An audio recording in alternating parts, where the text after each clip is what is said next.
नमस्ते साथियों, आप सभी का स्वागत है कंपटीशन एकेडमी के इस डिजिटल प्लेटफॉर्म पर। तो सीजी टेट का पहला पेपर हो चुका है और इस पेपर का मैं आज आपके सामने उपस्थित हूँ। सीडीपी से जुड़े जो प्रश्न पूछा गया है 30 क्वेश्चन, ये 30 प्रश्न ऐसे हैं जो बहुत ही ज़्यादा प्रैक्टिकल है।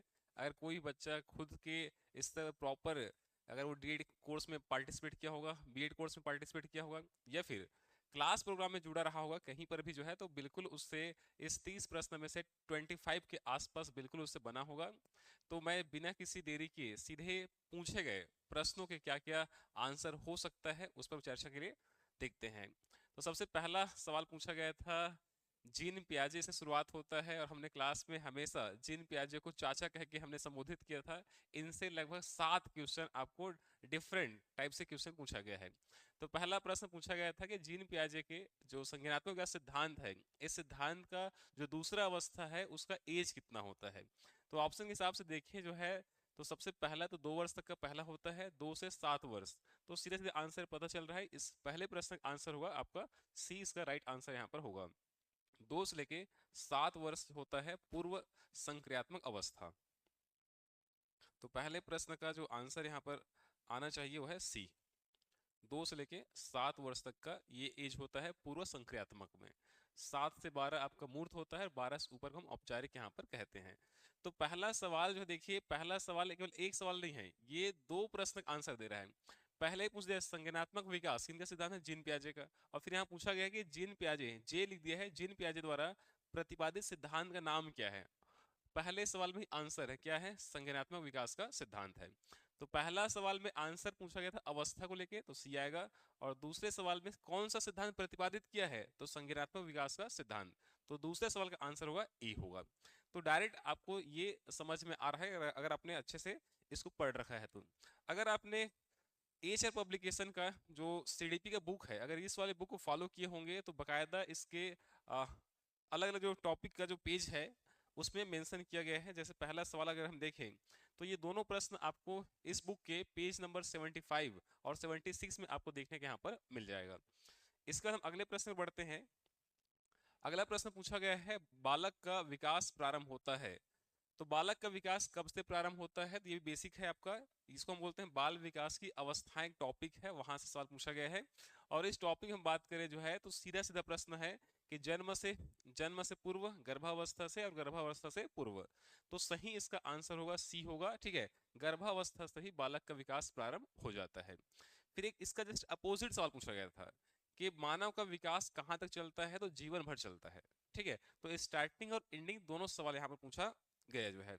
तो इस प्रश्न का आंसर आप ध्यान रखेंगे जो है, कहाँ स्टार्ट हुआ आपका, इन प्रेगनेंसी, गर्भावस्था में जो है। अगला प्रश्न बढ़ते हैं यहाँ पर जो है, नेक्स्ट प्रश्न पूछा गया था, कोटेशन पूछा गया। और कोटेशन भी आपको जो है पूरे सीडीपी बुक में आपको 2 जगह देखने को मिलेगा। तो किशोरावस्था को बड़े संघर्ष और तनाव तथा विरोध की अवस्था कहा जाता है। ये सवाल से जुड़े हुए कोटेशन आपको सीडीपी के बुक में 2 से 3 जगह आपको देखने को मिलेगा।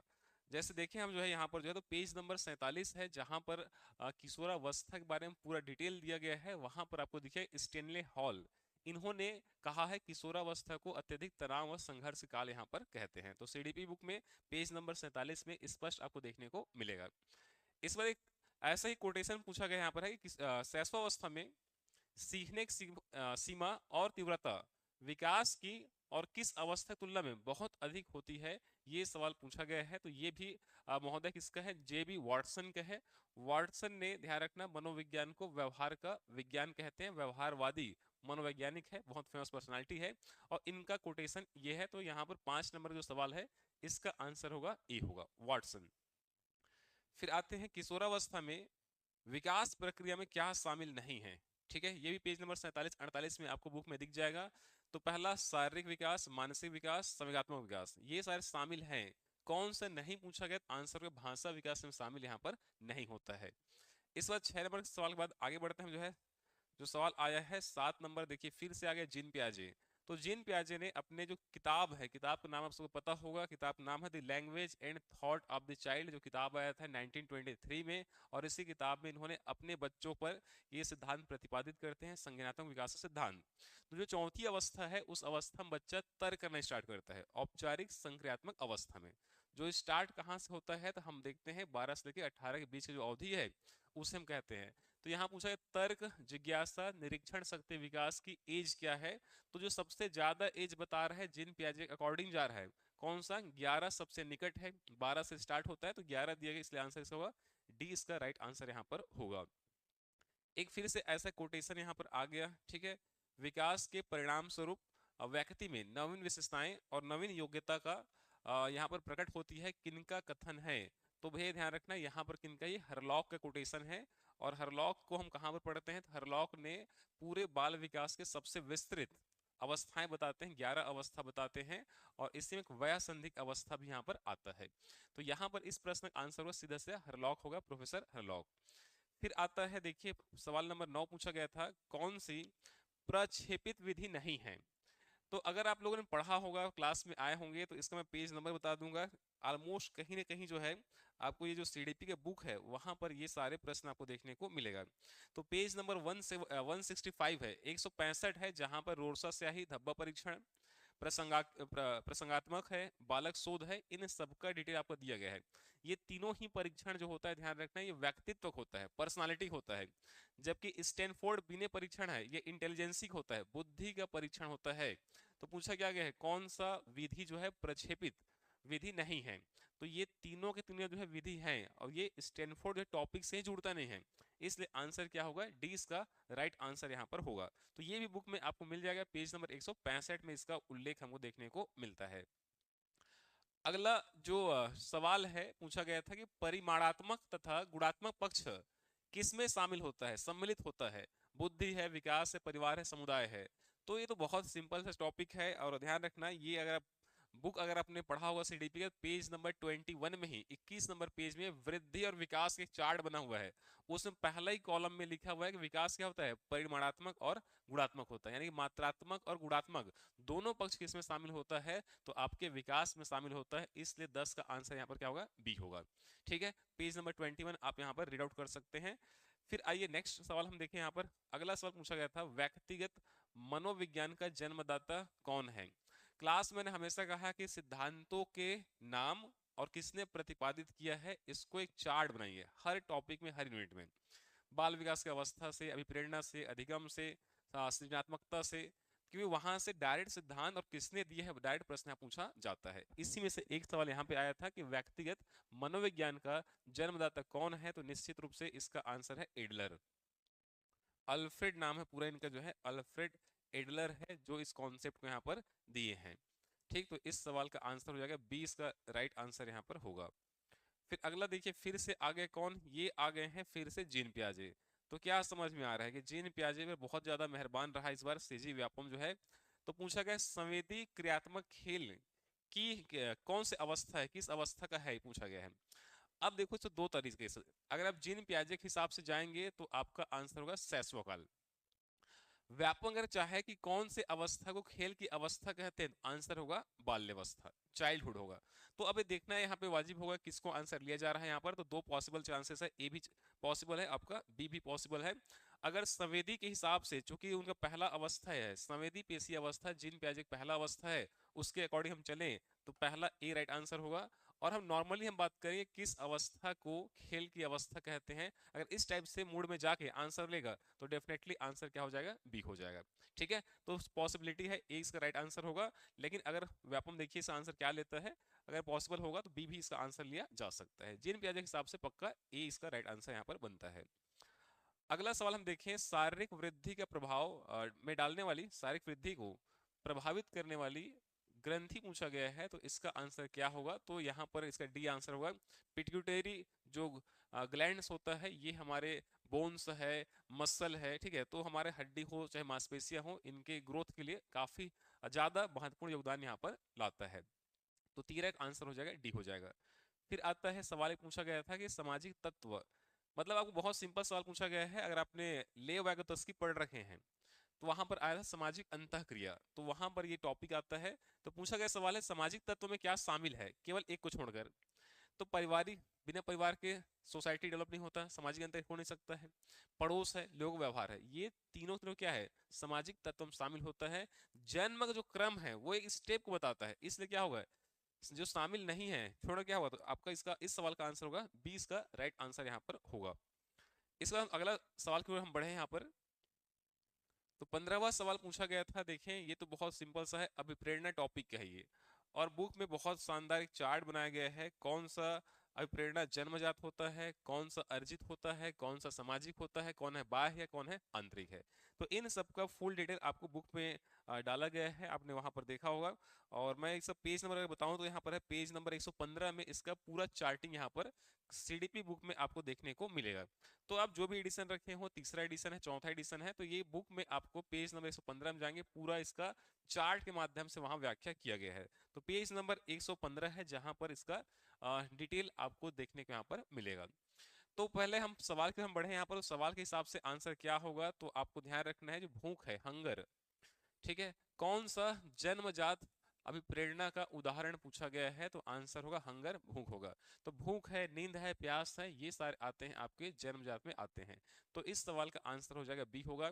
इस जो पीडीएफ आप देख रहे हैं इसका जो आंसर है, आप कंपटीशन एकेडमी के जो ऐप बना हुआ है, आप ऐप को डाउनलोड करेंगे तो वहां पर यूट्यूब क्लास नोट्स सेक्शन में जाएंगे, तो इसका पीडीएफ आंसर से आपको वहां पर मिलेगा। फिर अगला सवाल देखें, फिर से जिन प्याजे आ गई, आइए फिर आ गया जिन प्याजे। तो देखो फिर से जिन प्याजे आ गया, सवाल नंबर मेरे ख्याल से इनका होगा पांचवा छठा सवाल होगा यहाँ पर। तो पूछा गया है कि जिन प्याजे के अनुसार सीखने के लिए निम्नलिखित में से क्या आवश्यक है। तो यहाँ पर ऑप्शन आप देखेंगे तो पहला जो है वयस्कों के व्यवहार का अवलोकन करना, आसन न्याय में विश्वास करना, शिक्षक अभिभावक का सुदृढ़ीकरण, इन सबसे बेहतर आंसर होगा शिक्षार्थी द्वारा पर्यावरण की सक्रिय खोज। तो कोई भी बच्चा ध्यान रखना, जैसे जिन प्याजे के आने के पहले मत ये था कि बुद्धि जन्मजात होता है, जन्म से बुद्धि तय होता है, लेकिन जिन प्याजे ने कहा कि बुद्धि जन्म से नहीं, जन्म बाद के जो परिस्थितियां होता है उससे डेवलप होता है। तो निश्चित रूप से आंसर क्या होगा, इस सवाल नंबर 16 का आंसर होगा ए, राइट आंसर होगा शिक्षार्थी द्वारा पर्यावरण की सक्रिय खोज। फिर सवाल नंबर 17 हम आएंगे यहाँ पर, विशेष आवश्यकता वाले बच्चे विशेष जो शिक्षक होते हैं उनसे किस तरह की अपेक्षा होती है, ये सवाल पूछा गया यहाँ पर। ठीक है, तो विशेष आवश्यकता बच्चों की शिक्षा विशेष विद्यालय की अपेक्षा, अगर हम रेगुलर स्कूल है, नियमित स्कूल है, वहां पर हम कराते हैं तो उसे बेहतर माना जाता है, क्योंकि वहां पर क्या होता है, तो कोई लैंगिक भेदभाव नहीं होता है, कुछ हद तक ठीक बात कर रहा है, इक्विटी व समानता की बात करता है, बिल्कुल सही आंसर क्या होगा, 20 का राइट आंसर होगा।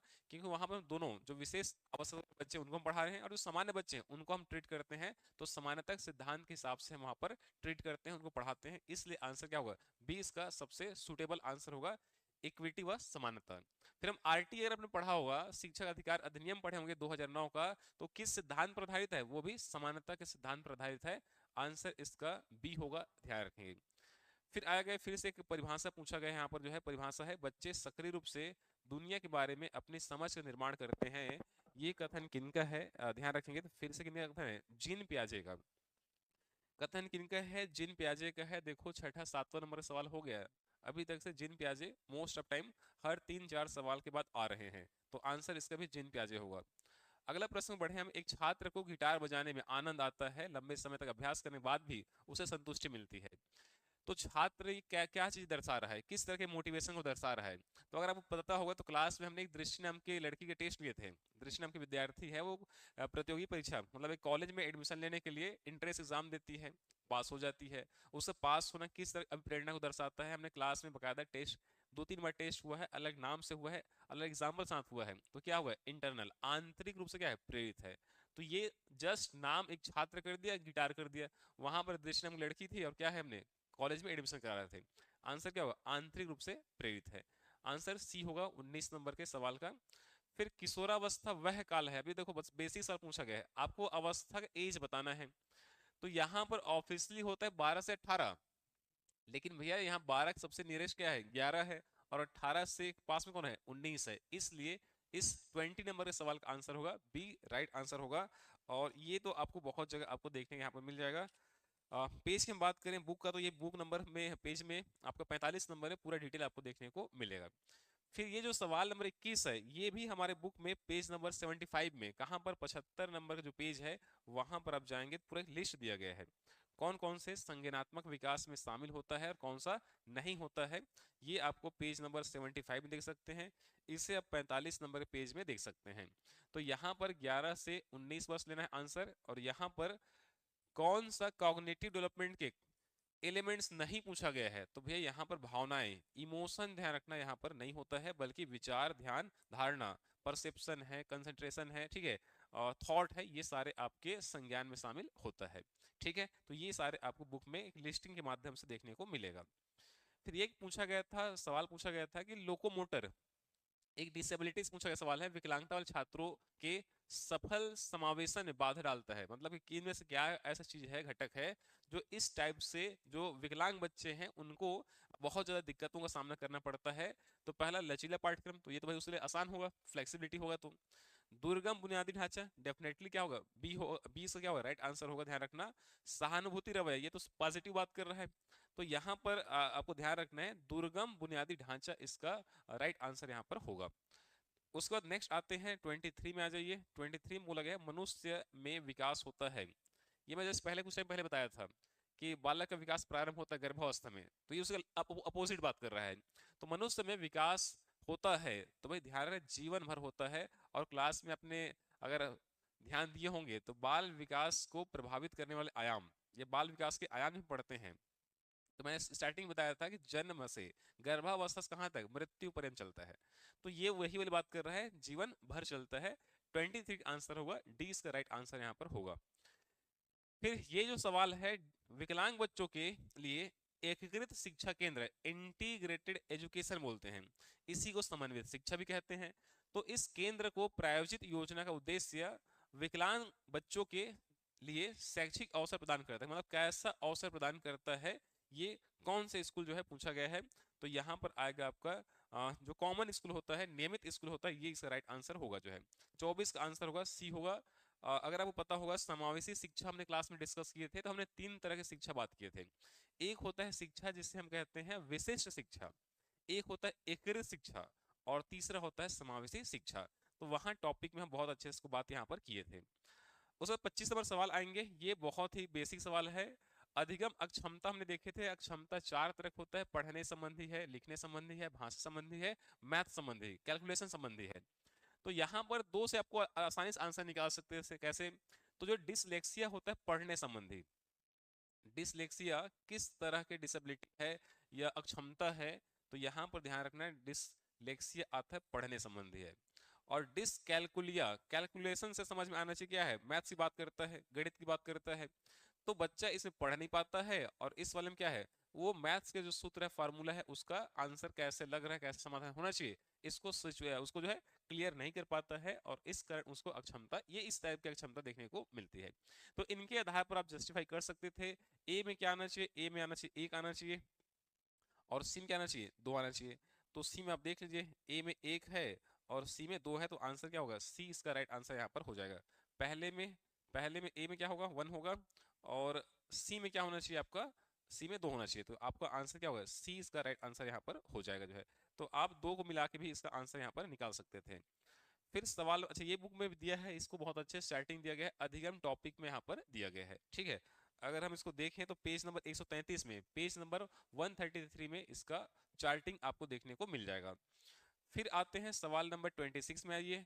एक विशेष शिक्षा शिक्षक की किस तरह की जिम्मेदारी होना चाहिए, तो जहां कैसे शिक्षक की बात कर रहा है, तो स्पेशल स्कूल टीचर की बात कर रहा है, जो विशिष्ट स्कूल होते हैं, शिक्षक होता है, उनकी बात कर रहा है ये सवाल। तो वहां जो टीचर होंगे, विशिष्ट विद्यालय के जो टीचर होगा उसकी लाइबिलिटी, रेस्पॉन्सिबिलिटी क्या होगा, ये सवाल पूछा गया है। तो सबसे पहले ध्यान रखना, ये है प्रत्येक छात्र को ट्यूशन प्रदान करे। ऑप्शन में देखो सारे ऑप्शन में ए है, तो भाई तो डेफिनेटली आएगा, आप इसको नेग्लेक्ट नहीं कर सकते, क्योंकि चारों ऑप्शन में है, तो ये तो पक्का आएगा। दूसरा, नियमित परीक्षण आकलन करें, करना पड़ेगा, बिल्कुल जो है। फिर विद्यार्थी को आईईपी के साथ जो एक अवस्था होता है आईईपी का, ठीक है, अगर हम बात करें जो है यहाँ पर आईईपी क्या है यहाँ पर जो है, तो इसको हम बोलते हैं इंडिविजुअलाइज्ड एजुकेशन, ठीक है, प्लान कहते हैं, व्यक्तिगत शिक्षा योजना। तो एक कैटेगरी है आईईपी, क्या है, व्यक्तिगत शिक्षा योजना है। अगर एक निर्धारित क्राइटेरियम बच्चा आता है जहां पर उसे विशेष ध्यान देने की आवश्यकता होती है, तो निश्चित रूप से टीचर को उसे फॉलो करना होता है। तो ए बी सी इसका राइट आंसर होगा। डी को छोड़ देंगे, सभी छात्रों के साथ समान व्यवहार करें, क्योंकि इसमें हर टाइप के छात्र आ जाते हैं, इसलिए हम इसको छोड़ रहे हैं। तो ए बी सी इसका राइट आंसर होगा। आंसर क्या हो जाएगा, सी। ए बी सी इसका राइट आंसर होगा, डी को आपको छोड़ना रहेगा। इसका आते हैं, ये देखो टॉपिक है, बहुत सिंपल टॉपिक है, सृजनात्मकता टॉपिक के पहले पेज में दिया गया है। तो रचनात्मकता को ही हम सृजनात्मकता बोलते हैं, उसे क्रिएटिविटी बोला जाता है। आमतौर पर इसके साथ जुड़ी होती है तो अपसारी चिंतन पर, डाइवर्जेंट थिंकिंग। मैंने थिंकिंग के बहुत सारे तरीके बताया था, एक होता है अपसारी चिंतन, एक होता है अभिसारी चिंतन, ठीक है। तो जो अपसारी चिंतन होता है, अपसारी चिंतन होता है, उसी बोलते हैं सृजनात्मकता, उसी रचनात्मकता कहते हैं। आंसर इसका डी होगा, डाइवर्जेंट थिंकिंग। मतलब एक समस्या का, जब बच्चा एक समस्या का एक से अधिक जब समाधान बताता है प्रॉपर अपनी मौलिकता से, उसे कहते हैं अपसारी चिंतन। और एक समस्या का एक ही और करेक्ट आंसर जब बच्चा बताता है, उसे बोलते हैं अभिसारी, कन्वर्जेंट थिंकिंग कहते हैं। तो यहां पर पूछा गया क्रिएटिविटी क्या होगा, अपसारी चिंतन होगा, ठीक है। तो यहां पर याद रखना है, डी इसका राइट आंसर होगा। फिर ये बहुत डिबेटिंग वाला सवाल है, कैसे, तो राइट टू एजुकेशन एक्ट 2009 की बात करता है। इसका उद्देश्य किस स्तर के बच्चों को पढ़ाना है, कौन से स्तर की स्कूलिंग को। पहला प्राथमिक स्तर, दूसरा माध्यमिक स्तर, तीसरा है उच्चतर माध्यमिक स्तर, और डी है आपका स्नातक स्तर। तो बनाने वाले ने इसको बनाना ऐसा चाह रहा था कि कौन सा शिक्षा शामिल नहीं है, लेकिन उसे अलग तरीके से बना दिया। क्यों, क्योंकि छत्तीसगढ़ में 2019 से नर्सरी से लेके कहां तक, कक्षा 12वीं तक आरटी में क्या है, फ्री, मतलब हम वहां पे क्या है पढ़ाते हैं हम जो है। लेकिन ऑल ओवर इंडिया की हम बात करते हैं तो ऑप्शन के हिसाब से आपका ए इसका राइट आंसर होगा, प्राथमिक स्तर। और प्राथमिक स्तर क्या होता है, तो क्लास 1 से लेकर 5 तक जो है, और उच्च प्राथमिक स्तर होता है 6ठी से 8वीं तक। तो यहां पर ऑप्शन के हिसाब से ए, सवाल के हिसाब से आंसर ए इज करेक्ट होगा। और डी अगर तब होता जब इसमें बोलता है कौन से शिक्षा शामिल नहीं है, तो डी इसका राइट आंसर यहां पर बन सकता था। किस पर्सपेक्टिव में, छत्तीसगढ़ पर्सपेक्टिव में, ये याद रखना है। उसके बाद आते हैं नेक्स्ट और लास्ट दो सवाल देख लेते हैं। यहां पर जो है ये बोला गया है, जो हमारा करिकुलम होता है, करिकुलम का जो निर्माण होता है कौन से क्रम में होता है। तो पहला तो यही कि हमें बनाना क्या है, पहला हमें आवश्यकता क्या है, किसी क्लास 6 है तो क्लास 6 हम क्या पढ़ाना चाहते हैं, पहली आवश्यकता, ए ठीक है। अनुकूलन की आवश्यकता वाले तत्वों क्या करना, पहचान करना। तो हमें पहले पता करना है क्या शामिल करना है, फिर उसके अंदर क्या कंटेंट डालना है। तीसरा महत्वपूर्ण होता है शिक्षण और व्यवहार प्रबंधन तकनीकों को चयन करना। तो हमने टॉपिक सेलेक्ट कर लिए, टॉपिक बाद उसमें क्या क्या रहेगा सेलेक्ट कर लिए, फिर उसको कैसे पढ़ाया जाएगा वो तकनीक हमको डालना पड़ेगा, और फिर लास्ट होगा पाठ्यचर्या अनुकूलन लागू कराना। तो फाइनली जब ये सब सेट कर लेंगे तो फाइनली क्या करेंगे, उसको एग्जिट लागू करेंगे। तो आपका ए बी डी और सी, तो इस सवाल का जो आंसर होगा ए बी डी और सी। ए बी नहीं होगा, बी नहीं होगा, यहाँ पर ए राइट आंसर होगा, ए बी डी और सी होगा। तो 29 नंबर के सवाल का जो आंसर होगा यहाँ पे ध्यान रखना, वो होगा आपका ए राइट आंसर होगा। और सबसे आखिरी सवाल है, ये व्यवहारिक वाला सवाल है, व्यवहारिकता वाला, और आप इसको आसानी से बना सकते थे अगर थोड़ा सा सजगता दिखाए होंगे, हड़बड़ी नहीं किए होंगे, तो ये सवाल बहुत आसानी से बना सकते थे आप। वंचित पृष्ठभूमि के बच्चों की जरूरतों को पूरा करने के लिए, ठीक है, पूरा करने के लिए एक शिक्षक को क्या चाहिए। तो देखो सवाल सकारात्मक है तो नकारात्मक आंसर नहीं लेना है, उन्हें कक्षा में अलग से बैठाएं। नकारात्मकता है सीधा काट देना है, जो हम क्लास में प्रैक्टिस में ऑलरेडी कर रहे थे। उन्हें अनदेखा करें, ये भी नकारात्मक बात कर रहे हैं। अब 2 बज गया है, तो डी ऑप्शन पहले पढ़ लीजिए, उन्हें बहुत सारे लिखित कार्य दें। इससे हमको कुछ पता, बहुत ज्यादा हमको पता यहाँ पर नहीं चल पाएगा उनके हिस्से के बारे में। तो क्या करना है, तो उनके बारे में, ठीक है, अधिक जानने की कोशिश करना है, और उन्हें कक्षा चर्चा में जब भी क्लास एक्टिविटी हो रहा है, डिस्कशन हो रहा है, तो उसमें पार्टिसिपेट कराना है, ताकि हम हमें उनके सामाजिक स्थिति के बारे में, आर्थिक स्थिति के बारे में, ठीक है, लोगों क्या धारणा है, उससे फैमिली बैकग्राउंड क्या स्थिति है, इन सब के बारे में जानकारी यहाँ पर मिल सके। तो 30 नंबर सवाल का जो राइट आंसर होगा ए सबसे प्रभावी इसका आंसर यहाँ पर होगा जो है। तो आपको इस पूरे सीडीपी पेपर को पढ़ने में और परीक्षा हॉल में आपको बनाने में मजा भी आया होगा, क्योंकि मोस्ट ऑफ जो क्वेश्चन है 2-3 एरियाज पूछा गया है। पहला तो जिन प्याजे से बहुत सारे सवाल पूछा गया है, विशिष्ट शिक्षा है, समावेशी शिक्षा से 3-4 सवाल पूछा गया है। तो 3-4 टॉपिक ऐसे हैं जहां से पेटेंट क्वेश्चन पहले भी आए हैं और इस बार भी यहाँ पर आया जो है। ओवरऑल पेपर कैसा था ये अपने आप में डिबेट का विषय हो सकता है, लेकिन मैं फिर भी बोलूंगा कि क्वेश्चन बहुत ही सामान्य था। अगर आप क्लास में लगातार जुड़े होंगे तो निश्चित रूप से आपसे बना होगा जो है। ठीक है, तो मिलते हैं किसी नेक्स्ट वीडियो के साथ, तब तक के लिए बहुत बहुत धन्यवाद।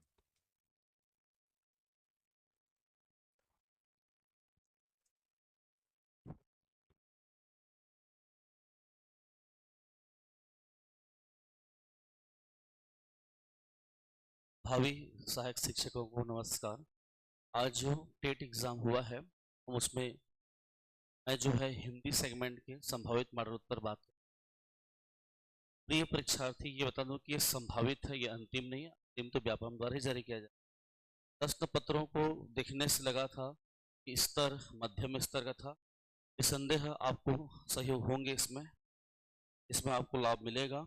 और अलग अलग स्तर के प्रश्न थे, कुछ 30 से 40% एकदम इजी था, 40 से लेकर 60% तक थोड़ा सा स्टैंडर्ड लिया हुआ था।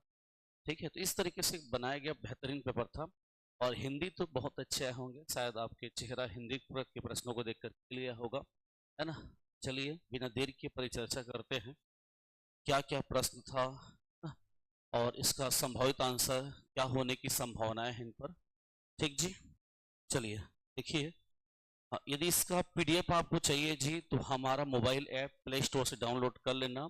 और मोबाइल ऐप का नाम है कॉम्पिटिशन एकेडमी डिजिटल क्लासेस, है ना, ऐसे एप्लीकेशन नहीं, competition academy digital classes download कर लीजिएगा। और उसमें जब खोलेंगे तो नीचे टाइल्स है यूट्यूब क्लास नोट्स, वहां पर इसका पीडीएफ मिल जाएगा। ठीक है, चलो देखेंगे।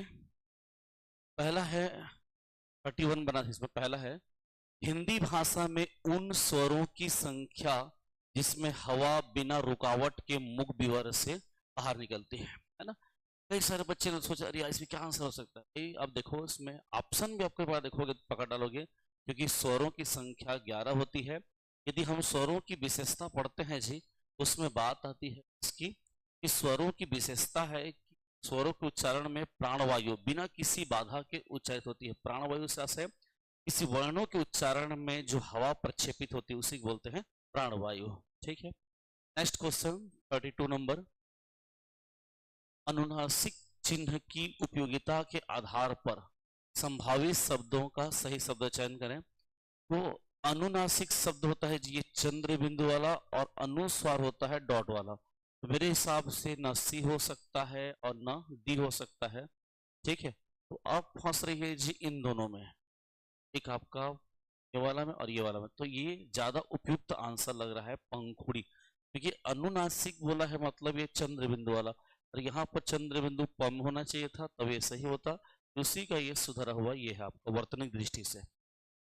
नेक्स्ट देखेंगे अति प्लस अधिक बराबर अत्यधिक। आप सभी जान रहे हैं यण जिसमें य और व का निर्माण हो वह कहलाता है जी यण संधि। क्या बोलते हैं उसको? यण संधि। इसकी विशेषता में पढ़ोगे आप लोग, ई धन अ बराबर य। आप खुद बोलेंगे है ना। इसमें 3-5 करने की आवश्यकता नहीं, ये बहुत ही सिंपल प्रश्न है। इसका सीधा आंसर होगा जी आपका यण संधि। ठीक है, नेक्स्ट देखेंगे जिसका कोई शत्रु न हो, है ना, जिसका कोई शत्रु ना हो। इस वाक्यांश के लिए एक शब्द संभावित उत्तरों में से चुनकर लिखिए।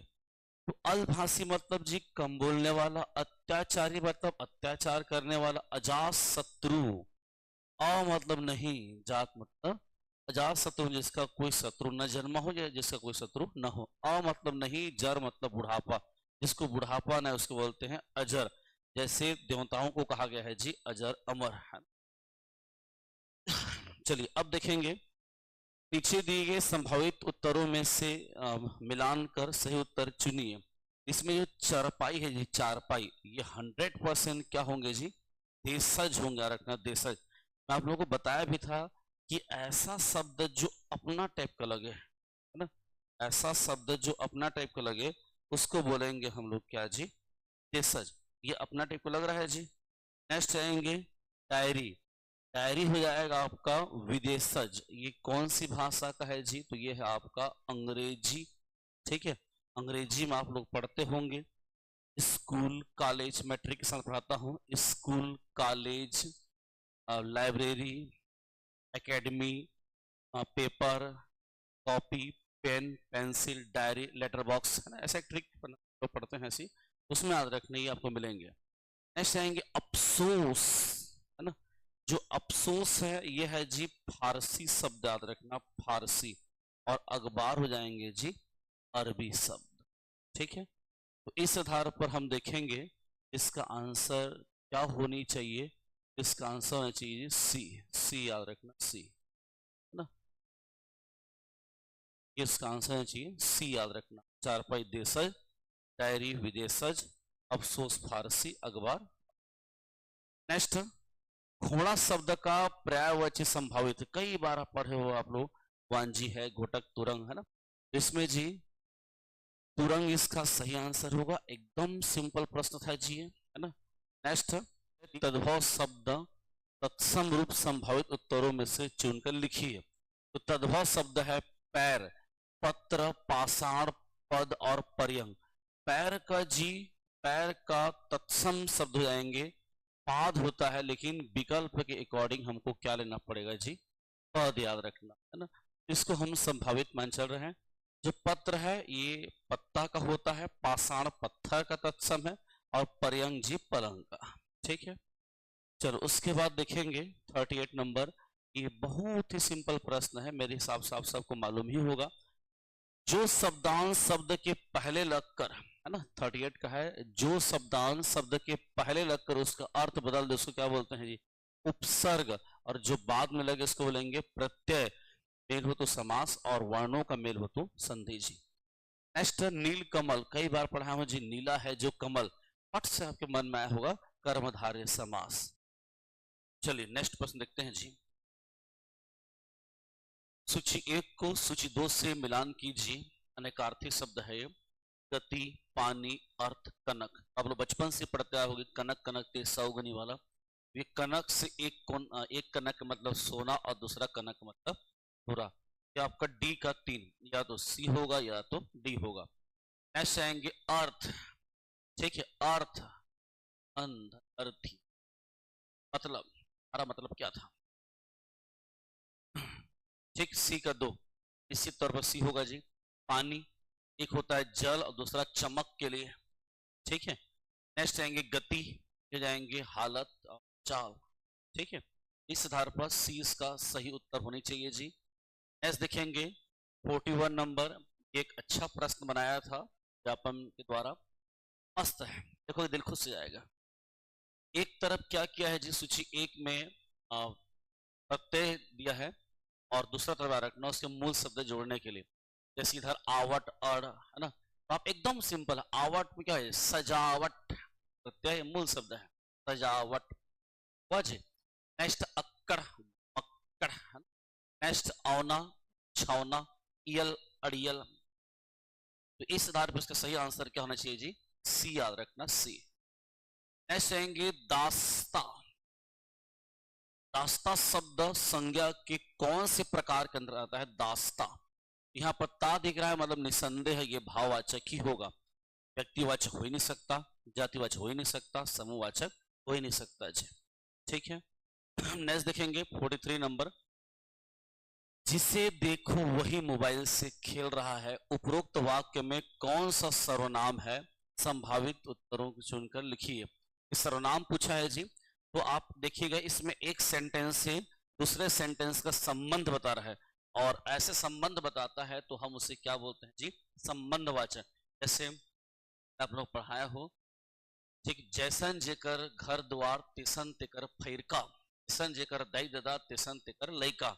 वैसे संबंध बता रहा है, जिसको देखो खेल रहा है, यह आपका संबंधवाचक सर्वनाम होंगे, रखना चाहिए।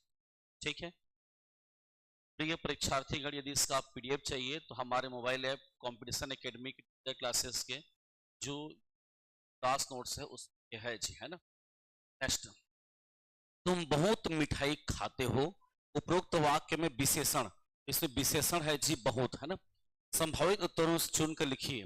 गुणवाचक, ये गुणवाचक नहीं होगा जी, है ना, काला, नीला, पीला, खुरदुरा, ये सब होता गुण होता।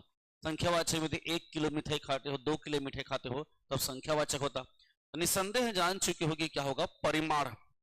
लेकिन कैसा परिमाण, तो अनिश्चित, हमको पता नहीं चल रहा कि तुम बहुत मीठे खाते हो, क्या पता 2 ईंट खा रहे हैं, क्या पता 10 खा रहे होंगे। ऐसी वाक्य में कौन से अंग होते हैं, वाक्य के कौन से अंग होते हैं रखना। मैं आप लोग पढ़ाया था जी, वाक्य के अंग याद आ रहा है। राम बाजार जा रहा है, राम उद्देश्य है, शेष आपका विधेय है ना। तो सरल वाक्य, संयुक्त वाक्य, उसके भेद हैं जी। अल विराम, विराम चिन्ह कोई संबंध नहीं है, आंसर क्या होगा तो उद्देश्य और विधेय। ठीक है, नेक्स्ट, यदि वर्षा होगी तो फसल अच्छी होगी। संभावित उत्तर में से वाक्य का सही प्रकार को चुनिए। विधानवाचक नहीं है, निषेधवाचक नहीं है जी, इच्छावाचक नहीं है, सीधा सीधा क्या है तो संकेतवाचक है ना। इससे पहले भी आपा में एग्जाम हुआ तो उसमें ही पूछा था इसको, संकेतवाचक। ठीक है, तो संकेत दे, यदि वर्षा होगी अच्छी होगी, संकेत अच्छी। 47 नंबर है, नीचे दिए गए वाक्य को शुद्ध रूप में लिखिए। मुझे चाय एक गरम कप चाहिए। इसका शुद्ध रूप लिखना है, मुझे एक गरम चाय कप में चाहिए, हो ही नहीं सकता जी। मुझे चाय एक गरम कप चाहिए, ये भी नहीं हो सकता। ये संभावना है रखना, मुझे एक कप गरम चाय चाहिए। ठीक है, नेक्स्ट 48 नंबर, आम के आम गुठलियों के दाम, मतलब एक तो आम भी बिक गए आपके और दूसरा गुठलियों भी बिक गए, उनके भी दाम मिल गए है ना। इस लोकोक्ति का अर्थ संभावित उत्तरों में से चुनकर लिखिए। तो एक साथ 2 काम निपटाना, दिखावा अधिक करना, दोहरा लाभ होना, एक वस्तु से अधिक ग्राहक, एक वस्तु के अधिक ग्राहक होना, ये आप स्पष्ट जान रहे जी। दोहरा लाभ, एक तो हमको आम का भी मूल्य मिल गया और दूसरा उसके गुठली का भी मिल गया जी। देखेंगे, दिए गए मुहावरों का अर्थ सहित समुचित मिलान कीजिए। सूची 1 को सूची 2 से मिलान कीजिए। ऑप्शन ए है ए है बल्लियां उछालना, है ना। ये हो जाएंगे जी बहुत अधिक प्रसन्न होना, बहुत अधिक प्रसन्न रखना। 1 का 3 क्या आपका 1 का 3 केवल ए में है जी। आंखों में खटकना मतलब बुरा लगना, तो बी का ए। नेक्स्ट आएंगे हाथ धो के बैठना, ठीक है, हाथ धो के बैठना, ठीक है, मतलब हो जाएंगे हाथ धो के बैठना मतलब खो देना, ठीक है। सी का 4 हाथ लगना मतलब पिलाना, इसका आंसर बी होनी चाहिए रखना, बी। ठीक है, एस जी 50 नंबर, दिए गए शब्दों को क्रम, देखो दिए गए शब्दों को क्रम से जमा कर लोकोक्ति को पूर्ण कीजिए। छलकत जाए अधजल गगरी, इसे क्या जाएंगे जी अधजल गगरी छलकत जाए, है ना। तो इस आधार पर क्या होगा जी 3 पहले आएगा, ठीक है जी, पहले 3 आएंगे, फिर 4 आएगा, फिर 1 आएगा, फिर आपका 2 आएगा। इस आधार पर सही आंसर क्या होंगे जी डी। नेक्स्ट आएंगे स्वयं अपनी हानि करना। इस वाक्यांश के लिए उपयुक्त मुहावरा चुनकर लिखिए। अपनी खिचड़ी अलग पकाना, अगर मगर करना, अगले पर पत्थर पड़ना, अपने पैर पर कुल्हाड़ी मारना, सबसे उपयुक्त आंसर होना चाहिए जी, है ना। अगले पर पत्थर पड़ना से अच्छा है आशा है बुद्धि नष्ट होना, अगर मगर का मतलब बहानाबाजी करना, अपनी खिचड़ी अलग पकाना मतलब सहयोग का अभाव। ठीक है, चलिए अब आ गया है हिंदी पेडोगी में बच्चों में भाषा अर्जन की क्षमता। ठीक है, कब से होती है? जन्मजात से, माता पिता से मिलती है, प्राथमिक विद्यालय से मिलती है, सभी। व्यापक में कई बार इसी ठोकते हैं जी, लेकिन इसका आंसर क्या हो जाएगा जी जन्मजात होती है। ठीक है, जन्मजात होती है, याद रखना, ये सबसे उपयुक्त आंसर होगा। ठीक जी, नेक्स्ट 53 नंबर है बच्चे अपनी भाषा में तर्क करने व अवधारणा बनाने में सक्षम हो जाते हैं। इसका वास्तव में देखोगे तो ये 10 से 11 वर्ष होने चाहिए, 11 वर्ष, ये अकॉर्डिंग टू ऑप्शन 10 वर्ष ही लेंगे आप। नेक्स्ट, प्राथमिक स्तर पर हिंदी भाषा की कक्षा हेतु सबसे अधिक महत्वपूर्ण है शिक्षक का भाषा ज्ञान होना। ठीक है, लिखित भाषा, समृद्ध वातावरण, वर्णमाला, चार्ट, खेल सामग्री। इसमें ज्यादा उपयुक्त आंसर है जी शिक्षक का भाषा ज्ञान होना। यदि शिक्षक का भाषा ज्ञान ही नहीं होगा वो प्राथमिक स्तर पर पढ़ाया गया क्या, है ना। लेकिन ये भी कुछ हद तक याद रखना हो सकता है आपका बी भी। अब देखते हैं व्यापम किसको फाइनल करेगा। 55 नंबर है, बच्चों में भाषाई क्षमता का सर्वाधिक विकास होता है। ठीक है, 55 नंबर है, बच्चों में भाषाई क्षमता का सर्वाधिक विकास होता है। पाठ्य पुस्तक से, बाल साहित्य से, अभ्यास से, सामाजिक अंतक्रिया से। इसीलिए देखना, जो बच्चे शहर में अकेले रूम हो जाते हैं उनकी भाषा, उनकी बोलचाल होती है, जो गांव वाले होते हैं उनकी बोलचाल होती है, कि गांव वाले जी आपस मिलते जुलते हैं तो उनकी बातचीत रहती है ना। वो आपका डी आंसर होगा। 56 नंबर है, प्रारंभिक स्तर में लेखन कौशल के विकास की शुरुआत करनी चाहिए। ठीक, प्रारंभिक स्तर में लेखन कौशल बोलना है जी, लेखन कौशल की विकास शुरुआत करनी चाहिए। वर्ण लेखन से, नाम लिखवा कर, मनचाही आड़ी तिरछी लाइन खिंचवा कर, चित्रों में सही तरीके से रंग भरवा कर। तो सबसे पहले आप लोग भी बचपन होंगे जी, अ लिखोगे तो एक ऐसा चूल्हा बनाओ जी, ऐसा चूल्हा बनाओ, ऐसा लाइन खींचो, है ना, ये अ हुआ, है ना। यदि आ लिखना तो इसी प्रकार बना के अ लिख के लाइन खींचना है। तो ये सबसे पहले जी सिखाया जाता है वर्ण लेखन। वर्ण लेखन के द्वारा ही बन पाएगा, क्योंकि वर्ण ही नहीं पता रहेगा, आढ़ा लाइन थोड़ी हो पाएगा, है ना। 57 नंबर है, पढ़ना व सुनना कौशल में मुख्य रूप से निहित है। ठीक है, ध्यान केंद्रित होना, समझ होना, लय व हाव भाव होना, उपरोक्त सभी है। इसमें ये तो एकदम परफेक्ट है, लेकिन कुछ हद तक ये भी है, इसका आंसर होना चाहिए उपरोक्त सभी। ठीक, यदि उपरोक्त सभी नहीं होता 100% बी होगा। ठीक है, नेक्स्ट देखेंगे 58 नंबर, भाषा के सभी पक्ष और योग्यताओं की जांच हेतु होना चाहिए। बाह्य मूल्यांकन, आंतरिक मूल्यांकन, लिखित मूल्यांकन, सतत मूल्यांकन। 100% के लिए क्या चाहिए जी, सतत मूल्यांकन। नेक्स्ट है सेकंड लास्ट 59 नंबर, लेखन कौशल की समुचित आकलन के लिए सबसे उपयुक्त विधि क्या है।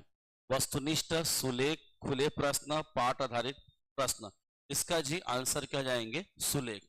ठीक है, लास्ट देखिएगा 60 नंबर, भाषाई कौशल के आकलन के संबंध में सत्य कथन है। आकलन केवल छात्रों के उपयोगी होता है। ठीक है, तो केवल कैसे इनके लिए होगा भाई, भाषाई कौशल का आकलन केवल छात्रों को नहीं हो सकता, भाषाई कौशल को अन्य विषय के साथ भी पढ़ा जा सकता है। क्या इसके लिए आप हर विषय में देख सकते हैं, जरूरी थोड़ी कि हिंदी में हो कि इसमें होगा ना। तो इस आधार पर रखना, ये हिंदी का ऐसा मस्त क्वेश्चन था जी। आशा है इसमें से आप 30 में से लगभग 20-22 तक आप स्कोर किए होंगे, है ना। चलिए नेक्स्ट। हेलो एवरीवन, तो आज का ये वीडियो आज जो हुए वर्तमान में सीजी टेट पेपर 1 के ऊपर आधारित है। जैसा कि आप क्वेश्चन देख पा रहे हैं, ठीक है, कुछ क्वेश्चन पैडागॉजी से थे, जैसे मैं जो सेट लेकर के चल रहा हूँ, ठीक है, सेट बी है, 91 से लेकर के 104 क्वेश्चन पैडागॉजी से संबंधित हैं। ठीक है, तो कुछ क्वेश्चन पैडागॉजी के मैं एक मॉडल आंसर के रूप में आप सभी के सामने रख रहा हूँ। ठीक, जैसे कि बैंकिंग मॉडल, ठीक है, इसके तहत जो ठीक सीखने वाले से क्या अपेक्षा की होती है, तो यहाँ पे सीधा सीधा बैंकिंग मॉडल का संबंध जो होता है वो रटने की या याद रखने की क्षमता पर आधारित होता है। ठीक है, तो जितना ज़्यादा से ज़्यादा अधिकतम उपयोग कर सकें, ठीक, ये हम लोग का कौन से मॉडल से प्राप्त होता है, ठीक है, बैंकिंग मॉडल। तो ये हम लोग का आंसर होना चाहिए क्या, ऑप्शन सी। ठीक है, वैसे देखिए क्वेश्चन नंबर सेकंड, दो विषम संख्याओं का योग हमेशा एक सम संख्या होता है। तो ये क्वेश्चन यदि आप प्रीवियस ईयर पेपर देखते हैं, ठीक है, तो प्रीवियस ईयर पेपर में सीजी टेट 2021 साथ ही जो असिस्टेंट टीचर, ठीक है, उसमें भी ये पूछा जा चुका है।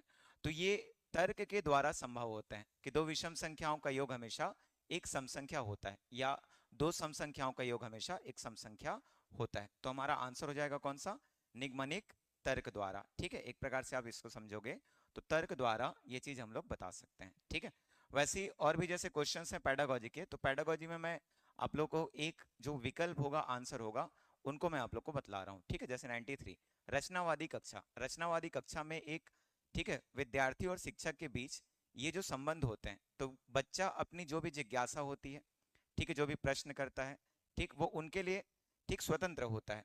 तो ये जो उत्तर होगा ये प्रश्न करने और अपने तर्क को रखने के लिए स्वतंत्र होता है। तो बच्चों के बीच कई सारी जिज्ञासाएं होती हैं, ठीक है, एक प्रश्न के कई सारे उत्तर उनके मन में ठीक आने लगते हैं, तो उन सभी का, ठीक है, उत्तर वो इसके थ्रू बता सकता है। ठीक, वैसे जैसे आप देखेंगे क्वेश्चन नंबर 4, नीचे दिए गए कथनों में से कौन सा कथन सही है। तो पहला लिखा, प्रक्रियात्मक ज्ञान का संबंध किसी सवाल को हल करने की प्रक्रिया को जानने से है, तो ये सही होगा। दूसरा देखिए, गणित सीखने के लिए प्रक्रियात्मक ज्ञान का होना ही पर्याप्त है, तो ये भी सही है। किसी अवधारणा को परिभाषित करना ही अवधारणात्मक ज्ञान है, तो देखिए इस विकल्प के आधार पर ये जो होगा ये सत्य नहीं होगा। अगला, अवधारणात्मक और प्रक्रियात्मक ज्ञान में से किसी एक का विकास दूसरे के विकास में सहायक है, तो जाहिर सी बात है एक अवधारणात्मक है और दूसरा कौन सा, प्रक्रियात्मक है। तो इस प्रकार इसका उत्तर होना चाहिए ए, बी और डी। ठीक है, वैसे ही आप देखेंगे क्वेश्चन नंबर, मिलते जुलते बार बार होने वाले अनुभव के आधार पर नतीजों तक पहुंचने के तरीके को कहते हैं, तो ये होता है आगमनिक तर्क। ठीक, इसको हम बोलते हैं इंडक्टिव लॉजिक। तो इंडक्टिव लॉजिक के तर्क पर जो मिलते जुलते बार बार होने वाले अनुभव हैं, ठीक है, उनके आधार पर हम लोग नतीजों तक पहुंच सकते हैं।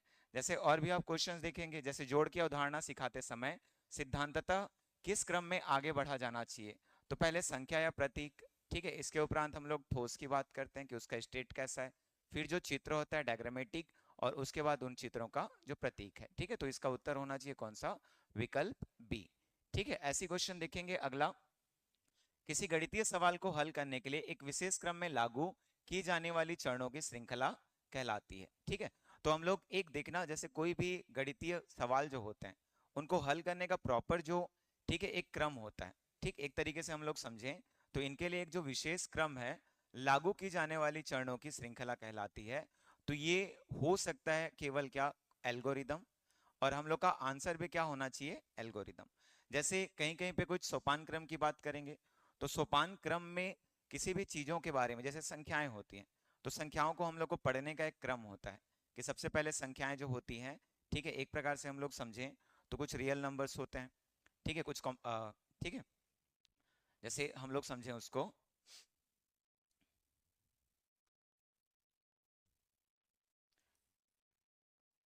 ठीक है, देखो संख्या को जब भी हम लोग बांटते हैं तो ये दो भाग में बांटते हैं ना, एक आपका क्या होता है, रियल नंबर्स, ठीक, एक आपका होता है कौन सा, इमेजिनरी नंबर्स। अब इसके बाद देखिए हम लोग क्या पढ़ते हैं, तो रियल नंबर्स फिर से दो भाग में होते हैं, एक हम लोग क्या पढ़ते हैं जी, रेशनल नंबर, और एक क्या होता है, इरेशनल नंबर। ठीक है, रेशनल नंबर फिर से दो भागों में होता है, एक हम लोग लिखते हैं इंटीजर्स और एक होता है क्या, फ्रैक्शन। तो ये सोपान क्रमिक व्यवस्था होती है, ठीक है, जहां हम लोग नंबर्स के बारे में पढ़ते हैं। तो यहाँ तो गणितीय सवाल को हल करने की बात की जा रही है, ना कि किसी डेफिनेशन या किसी चीजों के बारे में जानने की। तो इस प्रकार से हम लोग यहाँ पे आंसर लेना चाहेंगे एल्गोरिदम। ठीक है, देखिए अब व्यापम क्या उत्तर लेता है। अगला, जैसे देखोगे रचनावादी कक्षा में संदर्भ में आकलन को कैसे देखा जाता है, तो आकलन के लिए जैसे आप देखेंगे तो ये सीखने की एक प्रक्रिया होती है, ठीक है, साथ ही सीखने की प्रक्रिया का अनिवार्य हिस्सा है। तो यहाँ पे उत्तर होना चाहिए ए और डी। ठीक है, वैसे यहाँ पे ए, बी, सी, डी, विशिष्टीकरण, व्यापकीकरण, अनुमान लगाना और सिद्ध असिद्ध करना, ठीक, यहाँ पे ए, बी, सी, डी जो दिया हुआ है उनको आप यदि डिफाइन करते हैं, जैसे ए को क्या बोला गया, विशिष्टीकरण है, ठीक, सी को क्या बोला गया, देखिए तो यहाँ पे अनुमान लगाने की बात हो रही है, ठीक, अनुमान लगाने के उपरांत क्या होगा, तो व्यापकीकरण, उसके बारे में हम लोग सीखेंगे, और उसके उपरांत क्या होगा, तो आप उसको सिद्ध या असिद्ध करेंगे। तो आंसर क्या हो जाए उसका, उत्तर ए। ठीक है, वैसे आप क्वेश्चन देखेंगे अगला, तो ये लिखा हुआ किसी वर्ग के चारों कोणों का योग 360 डिग्री होता है, ये सबको, ठीक है, विदित होता है, पता होता है। आगे लिखते हैं, इस कथन का विस्तार करके हम कथन किसी चतुर्भुज के चारों कोणों का योग 360 डिग्री होता है के बारे में सोचते हैं कि यह एक उदाहरण है। ठीक, तो ये उदाहरण जो होता है वो व्यापकीकरण का होता है। ठीक है, जैसे हम लोग एक चीज इसमें हम लोग डायग्राम ड्रॉ कर सकते हैं, ठीक है, डायग्राम ड्रॉ कर सकते हैं। अब इसके बाद हम लोग इसको सोचने के अलग अलग तरीके होते हैं, जैसे हो सकता है कि आप यहाँ पे एक क्या करेंगे, तो लाइन खींच देंगे, ठीक है, इसके उपरांत क्या होता है, तो ये जो रेखाएं होती हैं ये जरूरी नहीं कि एक सीधी रेखा में हो ना, याद रखिएगा। यहाँ पे कुछ कोणों के बारे में पढ़ते हैं, जैसे हम लोग बात करते हैं कि कुछ आसन्न कोण होते हैं, और इनके उपरांत आसन्न कोण भी क्या होते हैं, ठीक, 180 डिग्री के बराबर हो जाएंगे, और 180 डिग्री के बराबर होंगे मतलब दो आसन्न कोणों का योग यहाँ पे कितना हो जाएगा, 360। तो ये होता है क्या, जनरलाइजेशन, या फिर हम लोग इसी को क्या बोलते हैं, व्यापकीकरण। ठीक है, तो उत्तर होना चाहिए विकल्प सी। वैसे देखेंगे किन मॉडलों में सीखने की विशिष्ट उपकरणों में बांटा जाता है जिन्हें बार बार के अभ्यास द्वारा हासिल किया जाता है। ठीक, तो वो कौन सा होगा आपका, प्रोग्रामिंग एंड बैंकिंग। ठीक, यहाँ पे हम लोग रटने की बात कर चुके थे, सीखने की बात कर चुके थे। तो मॉडल में सीखने के लिए हम लोग प्रोग्रामिंग एंड बैंकिंग, ठीक है, इनके बारे में अभ्यास कर हासिल कर सकते हैं, ठीक है। वैसे देखो 102, तो यहाँ पे लिखा कि यदि ए अमूर्त अवधारणाओं को, बी व्यापक विचारों को, सी मूर्त परिस्थितियों को और एस विशिष्ट स्थितियों को व्यक्त करते हैं, तो दर्शाइए कि गणितीय विचार प्रायः कैसे बढ़ते हैं। तो गणितीय विचार बढ़ने का जो होता है, जैसे हम लोग पढ़ते हैं मूर्त से अमूर्त की ओर, तो पहला तो हम लोग का होगा कौन सा, तो मूर्त से अमूर्त की ओर। दूसरा क्या होता है जी, विशिष्ट से व्यापकीकरण की ओर, तो हम लोग इसको लिख सकते हैं, मतलब इसका आंसर क्या हो जाएगा हम लोग का बी, मूर्त से अमूर्त और विशिष्ट से व्यापक, ठीक है। वैसे देखेंगे यहाँ पे तो सुमेलित कीजिए, एक तरफ बैंकिंग मॉडल, रचनावादी मॉडल, प्रोग्रामिंग मॉडल और अभिगृहित। एक तरफ सीखने की प्रक्रिया में सक्रिय रूप से शामिल होना, एक कथन जिसे प्रायः बिना प्रमाण के सत्य माना जाता है, पढ़ी गई बातों को ठीक तरह दोहराना, निर्देशों की एक श्रृंखला का पालन करना। तो यहाँ पे जब आप लिखोगे तो जैसे पहले बैंकिंग मॉडल है, तो बैंकिंग मॉडल में हम लोग क्या लेते हैं, तो निर्देशों की एक श्रृंखला का पालन करना। वहीं यदि रचनावादी मॉडल की बात करें, तो वहां पे रचनावादी मॉडल जो होता है वो क्या होता है, तो पढ़ी गई बातों को बार बार दोहराया जाता है, ठीक है, तो ये हो जाएगा। यदि हम लोग बात करें प्रोग्रामिंग मॉडल की, तो प्रोग्रामिंग मॉडल में एक कथन जिसे प्रायः बिना प्रमाण के क्या मान लिया जाएगा, सत्य मान लिया जाता है। और अभिगृहित की बात करें तो अभिगृहित क्या होता है कि सीखने की प्रक्रिया में सक्रिय रूप से शामिल होना, ठीक है, तो उत्तर होना चाहिए विकल्प डी।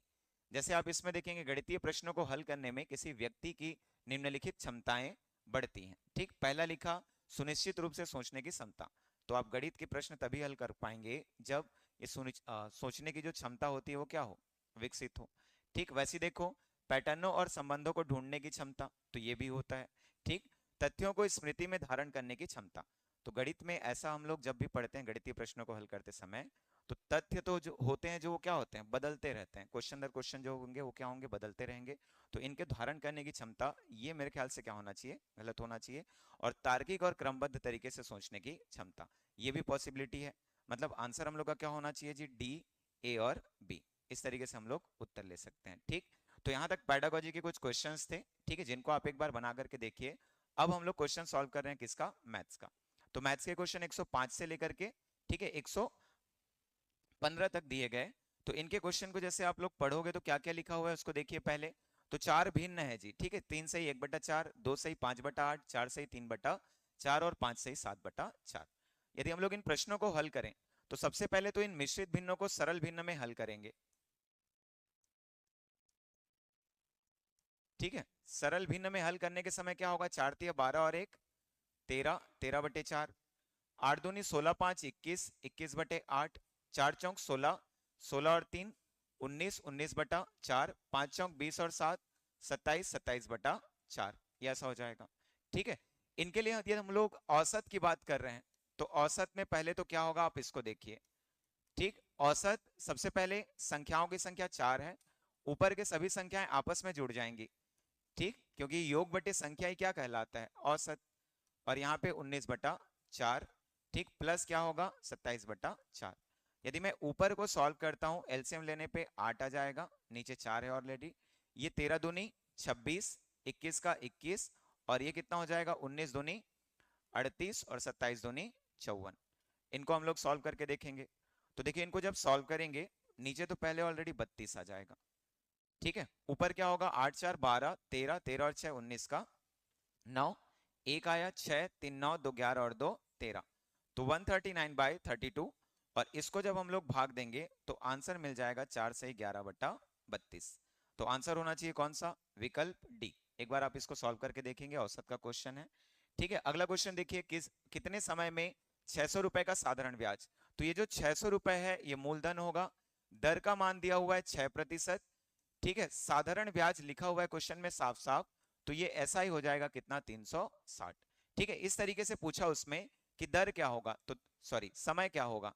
तो समय के लिए जब हम लोग लिखेंगे क्या होता है फॉर्मूला, तो समय इक्वल्स टू, आप इसको लिख सकते हो साधारण ब्याज गुणा 100, और बटे में हम लोग लिख सकते हैं मूलधन गुणा दर, ठीक है। कहां से आया, तो साधारण ब्याज का फॉर्मूला होता है मूलधन गुणित दर गुणित समय बटा 100, ठीक है, वहीं से हम लोग इसको इक्वेट कर रहे हैं। तो देखिए जो जो डेटा है रख दो।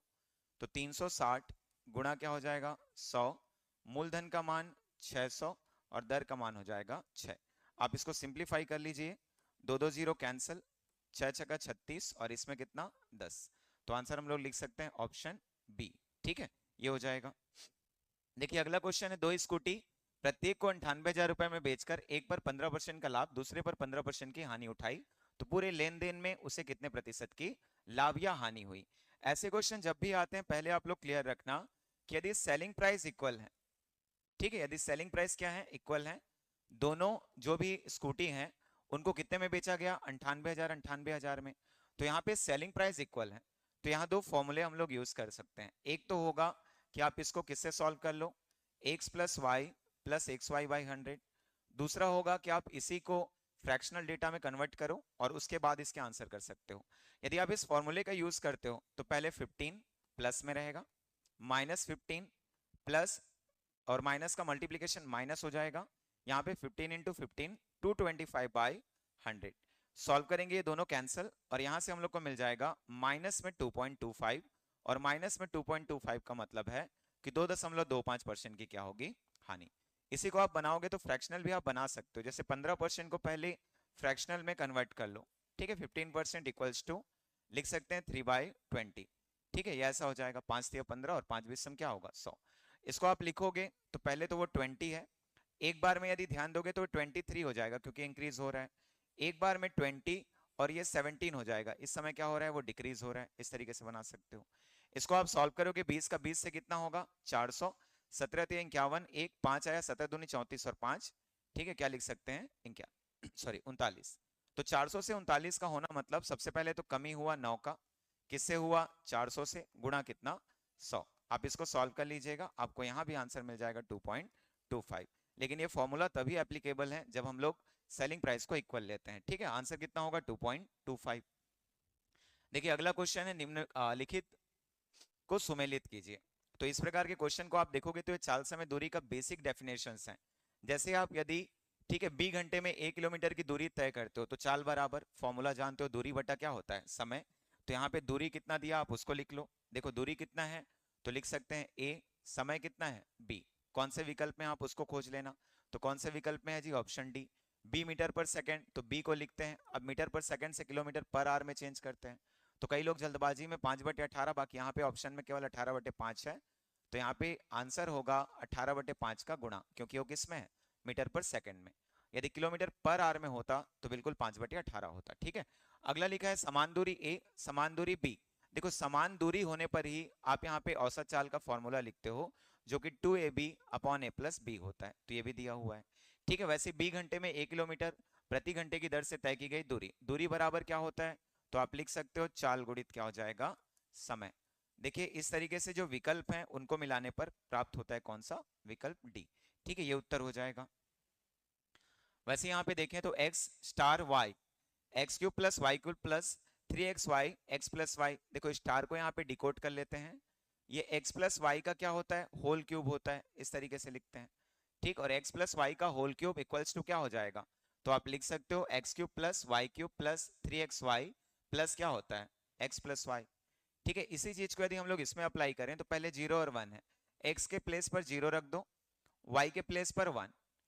ठीक है, यहाँ पे फिर से 0 और क्या हो जाएगा 1 और 0 प्लस 1 इक्वेट करेंगे, यहाँ पे 1 मिल गया। अब इसी 1 को 2 के साथ लेते हैं, तो 2 के साथ लेंगे तो 1 का क्यूब 1, 2 का क्यूब 8, 3 का मल्टीप्लाई 1 और 2 से 6 और ये दोनों ऐड हो जाएंगे कितना 3। तो ये इसको आप इक्वेट एक बार और कर लो, 8 6 तिया कितना होगा 18, तो 18 1 19, 19 और 8 कितना 27। आंसर कौन सा हो जाएगा 27। एक्चुअल में ये रीजनिंग के क्वेश्चन होते हैं, लॉजिकल होते हैं। ठीक है, बाकी ये पूछा गया आंसर आप कर सकते हो। अगला देखो एक बेसिक फॉर्मूला है, दो संख्याएं a और b के एचसीएफ और एलसीएम के बीच संबंध बताइए। तो यहाँ पे हम लोग लिखते हैं कि संख्याओं का एलसीएम इंटू संख्याओं का एचसीएफ बराबर होता है दोनों संख्याओं के गुणनफल के। तो आप लिख सकते हो LCM into HCF equals to संख्याओं का गुणनफल। कहाँ पे दिख रहा है जी, तो विकल्प सी। ठीक है, इस तरीके से लिख सकते हैं। वैसे यदि हम लोग अगला देखें तो 0.72, हम लोग इसको पढ़ते हैं दशमलव से प्रतिशत में बदलना। तो दशमलव से प्रतिशत में बदलने के लिए इंटू 100 करते हैं। 0.72 इंटू क्या हो जाएगा 100, यहां से पॉइंट बाहर आ जाएगा, आंसर हो जाएगा कौन सा, तो 72%। ठीक है, वैसे यहाँ पे देखोगे तो ये एक अच्छा क्वेश्चन है। चलो देखो इसमें किस तरीके से इनको पढ़ते हैं ना, जैसे इसमें कुछ लोग को दिक्कत होता है कि ये यूनिट कन्वर्जन है जी, और ये सब याद होना चाहिए ना आपको, जैसे मीटर लीटर इन सब के लिए सेम होता है। तो यदि हम लोग इसके लिए लिखें तो सबसे पहले बेस यूनिट को लिख लिए रहते हैं ना। बेस यूनिट क्या होता है, तो आप इसको लिख करके रख लो लीटर, या इसी के स्थान पर लिखते हैं हम लोग क्या, मीटर। ठीक है, अब एक चीज होता है कि इस बेस यूनिट के ऊपर जा सकते हैं और नीचे जा सकते हैं। तो ऊपर जैसे आप जाओगे तो यहाँ पे सबसे पहले मिलता है डेका लीटर, ध्यान रखिएगा, या मीटर में रहोगे तो डेका मीटर मिलता है, और इसी के बाद लिखते हैं क्या, हेक्टो। ठीक, लीटर में भी और मीटर में भी, और इसके बाद आता है क्या, किलो।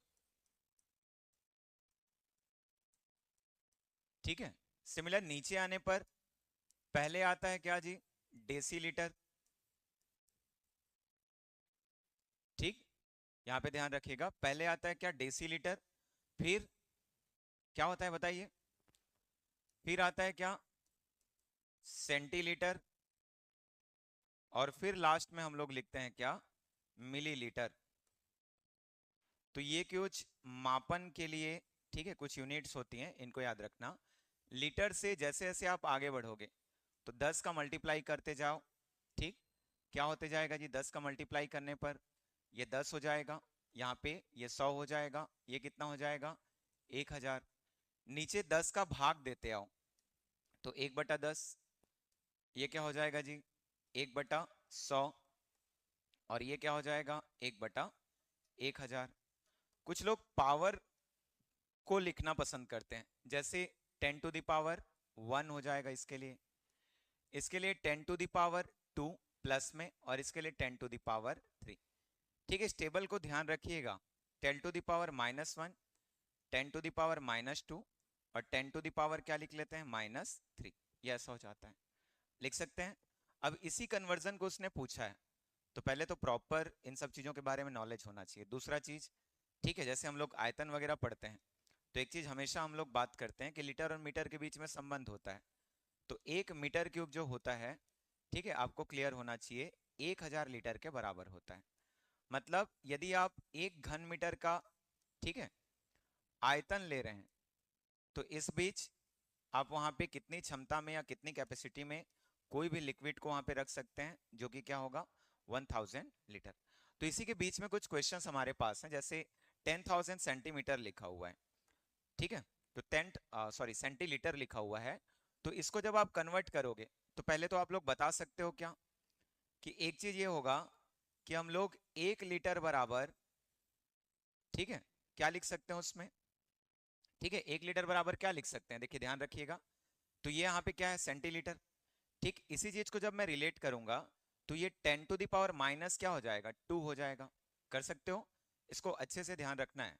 ठीक, या फिर चलो इसको मैं ऐसे लिख देता हूं, तो इसको आप लोग और अच्छे से क्लियर कर पाओगे।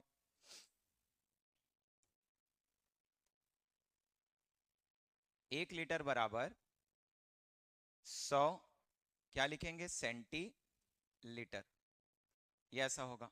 ठीक है, ध्यान रखिएगा, यहाँ पे जब 1 लगाएंगे तो क्या होगा, 2 0 लग जाएगा, और इसी को हम लोग वहां पे लिख पा रहे हैं कि 1 लीटर बराबर क्या होगा। ठीक, तो 100 सेंटीलीटर। यहाँ पे बात हो रही है 10,000 की, और बात हो रही है किसकी, 1 हेक्टोलीटर की।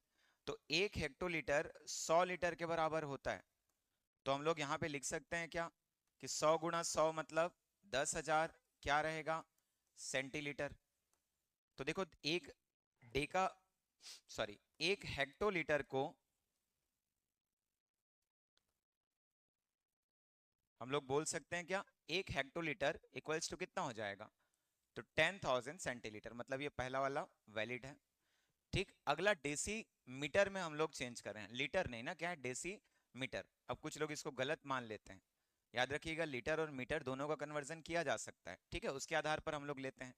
तो पहले जब इसको लिखोगे, ये किस में है, ठीक, डेसीमीटर में, तो कन्वर्जन कैसे लेते हैं, तो फिर से वही काम करेंगे हम लोग, कि इसको यदि हम लोग लिखना चाहें तो लिख सकते हैं क्या जी, देखो 1 घन मीटर, मैं क्या लिख रहा हूं, 1 घन मीटर बराबर क्या हो जाएगा, 1000 लीटर, ये ऐसा हो जाएगा।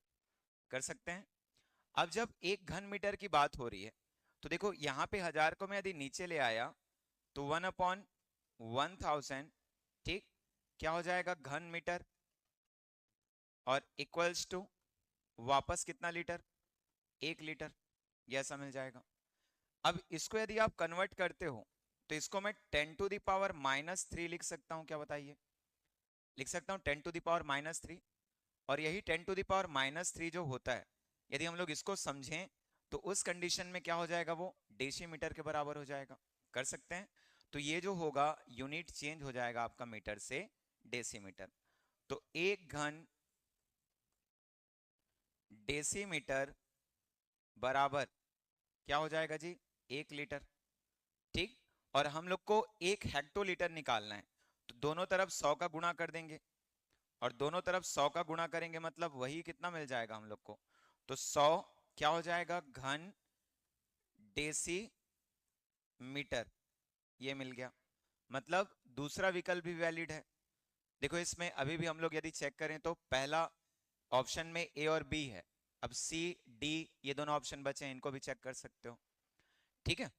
तो यदि मैं अगला क्वेश्चन लेता हूं 1000 घन सेंटीमीटर को लेकर के, तो इनको डायरेक्ट डायरेक्ट जैसे आप कन्वर्जन लेना चाहो तो कन्वर्जन ले सकते हो, जैसे फिर वही काम कर देना कि 1 घन मीटर बराबर क्या होगा, 1 लीटर।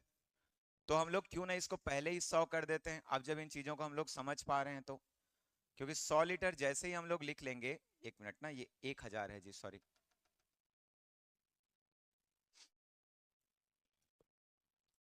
1 घन मीटर इक्वल्स टू 1000 लीटर। तो यहां से यदि मैं लिखता हूं तो इनके जो 100 लीटर हैं उनको मैं यहीं पे रखता हूं और इंटू 10 कर देता हूं, ये ऐसा हो जाएगा लीटर, ठीक। इस 10 को मैं ट्रांसफर कर दिया तो 1 बटा क्या हो गया 10, ये किस में रहेगा घन मीटर में, ये ऐसा हो गया। अब इसको हम लोग कन्वर्ट कर रहे हैं सेंटीमीटर में, तो पहले तो आपको क्लियर होना चाहिए कि 1 मीटर बराबर 100 सेंटीमीटर होते हैं, ठीक है, और 100 सेंटीमीटर होते हैं मतलब घन है, 3 बार की बात होगी। तो क्यों ना हम लोग यहाँ पे इसको कन्वर्ट कर लें, तो 100 गुणा 100 गुणा ये 100 होगा, ठीक, घन रहेगा लेकिन यूनिट चेंज हो चुका है किसमें, सेंटीमीटर में, वैसे ये लिख लेंगे, ठीक। बटे में क्या है 10, और इधर यदि मैं लिखूं तो 100 लीटर, और 100 लीटर मतलब क्या होता है हेक्टोलीटर, एक एक जीरो कट गया। तो यदि मैं इसको लिखता तो ये 10,000 होता, कितना होता 10,000 घन सेंटीमीटर, और ये बराबर होता किसके, 1 हेक्टोलीटर के। यहाँ पे 1000 दिया है, ये क्या होना चाहिए था 10,000, ये कट गया, ठीक है, ये ऐसा कट गया। देखो घन लिखा हुआ है ना, क्यूबिक लिखा हुआ है, उसको भी ध्यान देंगे, नहीं तो हो सकता है आपको लगेगा कि ऊपर में सर 10,000 सेंटीलीटर था और नीचे में 10,000 घन सेंटीमीटर, आप कैसे बोल रहे हैं। तो वो दोनों चीजों को समझिएगा, एक क्यूबिक में है और दूसरा ठीक है नॉर्मल है, सीधा 1000 सेंटीलीटर की बात हो रही है, ठीक। वैसे आप नीचे देखोगे तो 10 की घात 8 घन मिलीमीटर बोला गया है।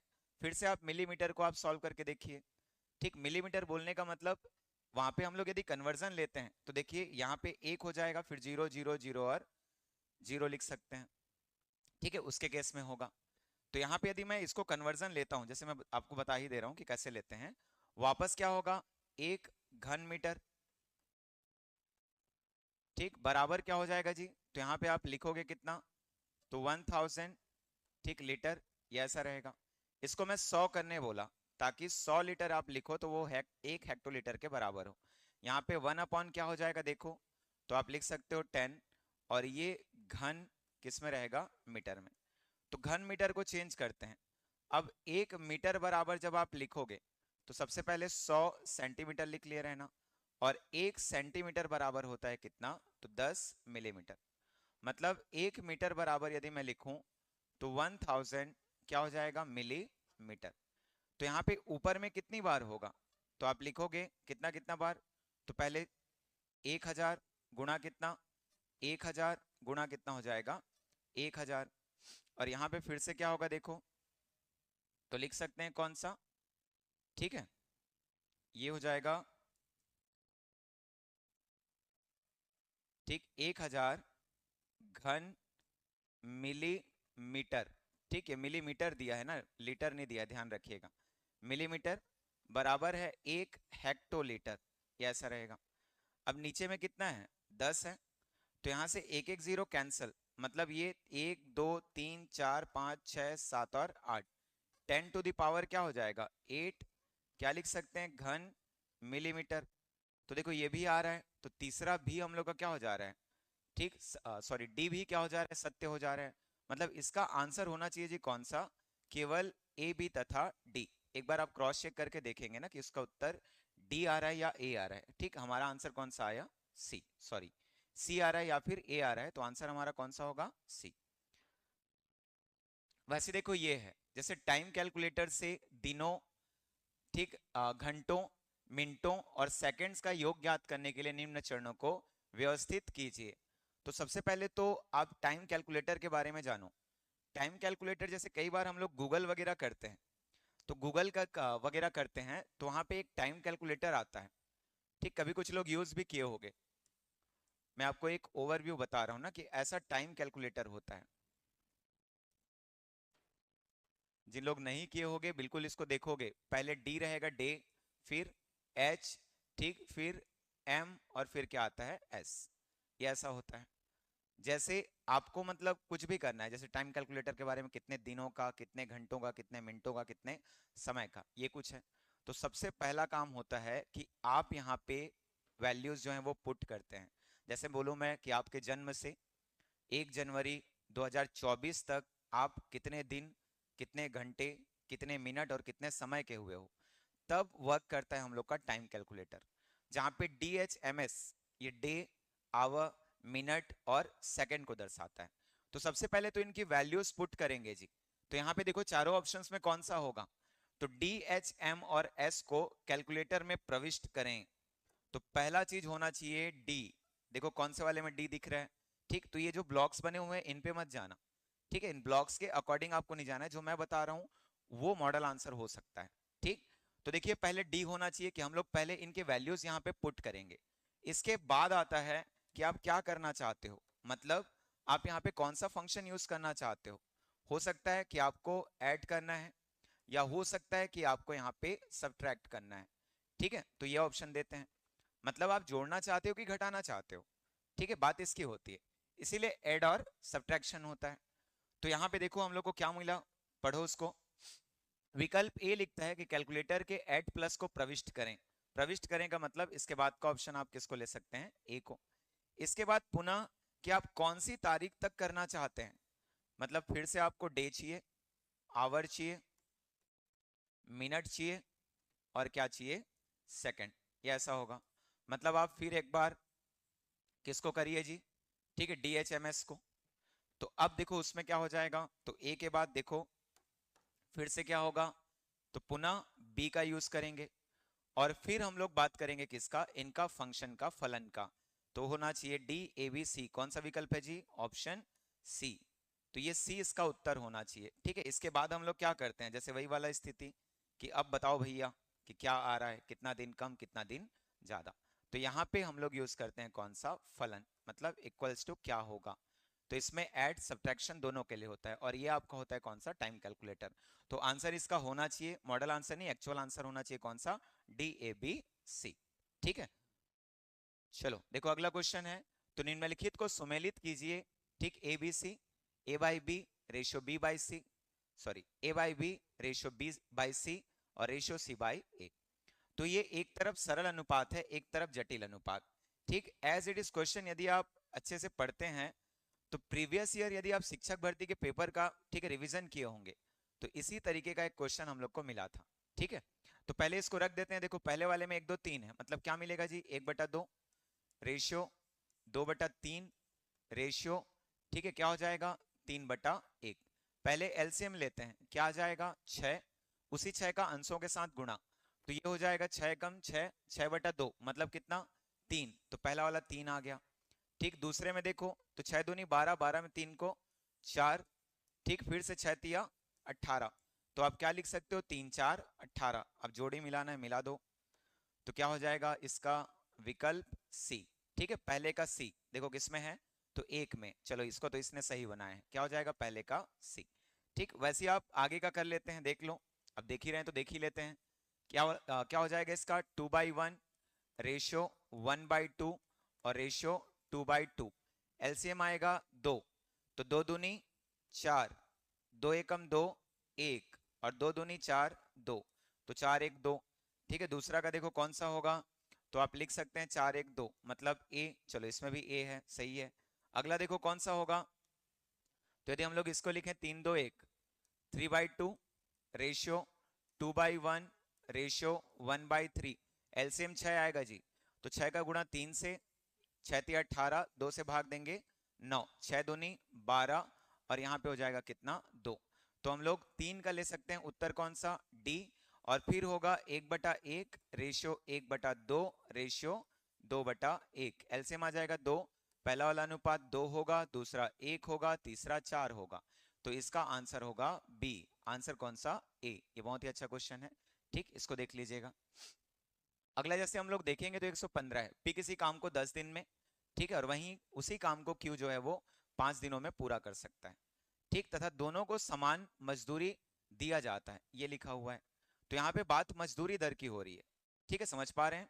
मजदूरी दर अलग अलग तरीके से होता है, जैसे मान लो मैं बोलूं दैनिक भत्ता, दैनिक भत्ता में हम लोग ये नहीं देखते कि कौन कितना सक्षम है, ठीक, किसकी कितनी कैपेबिलिटी है।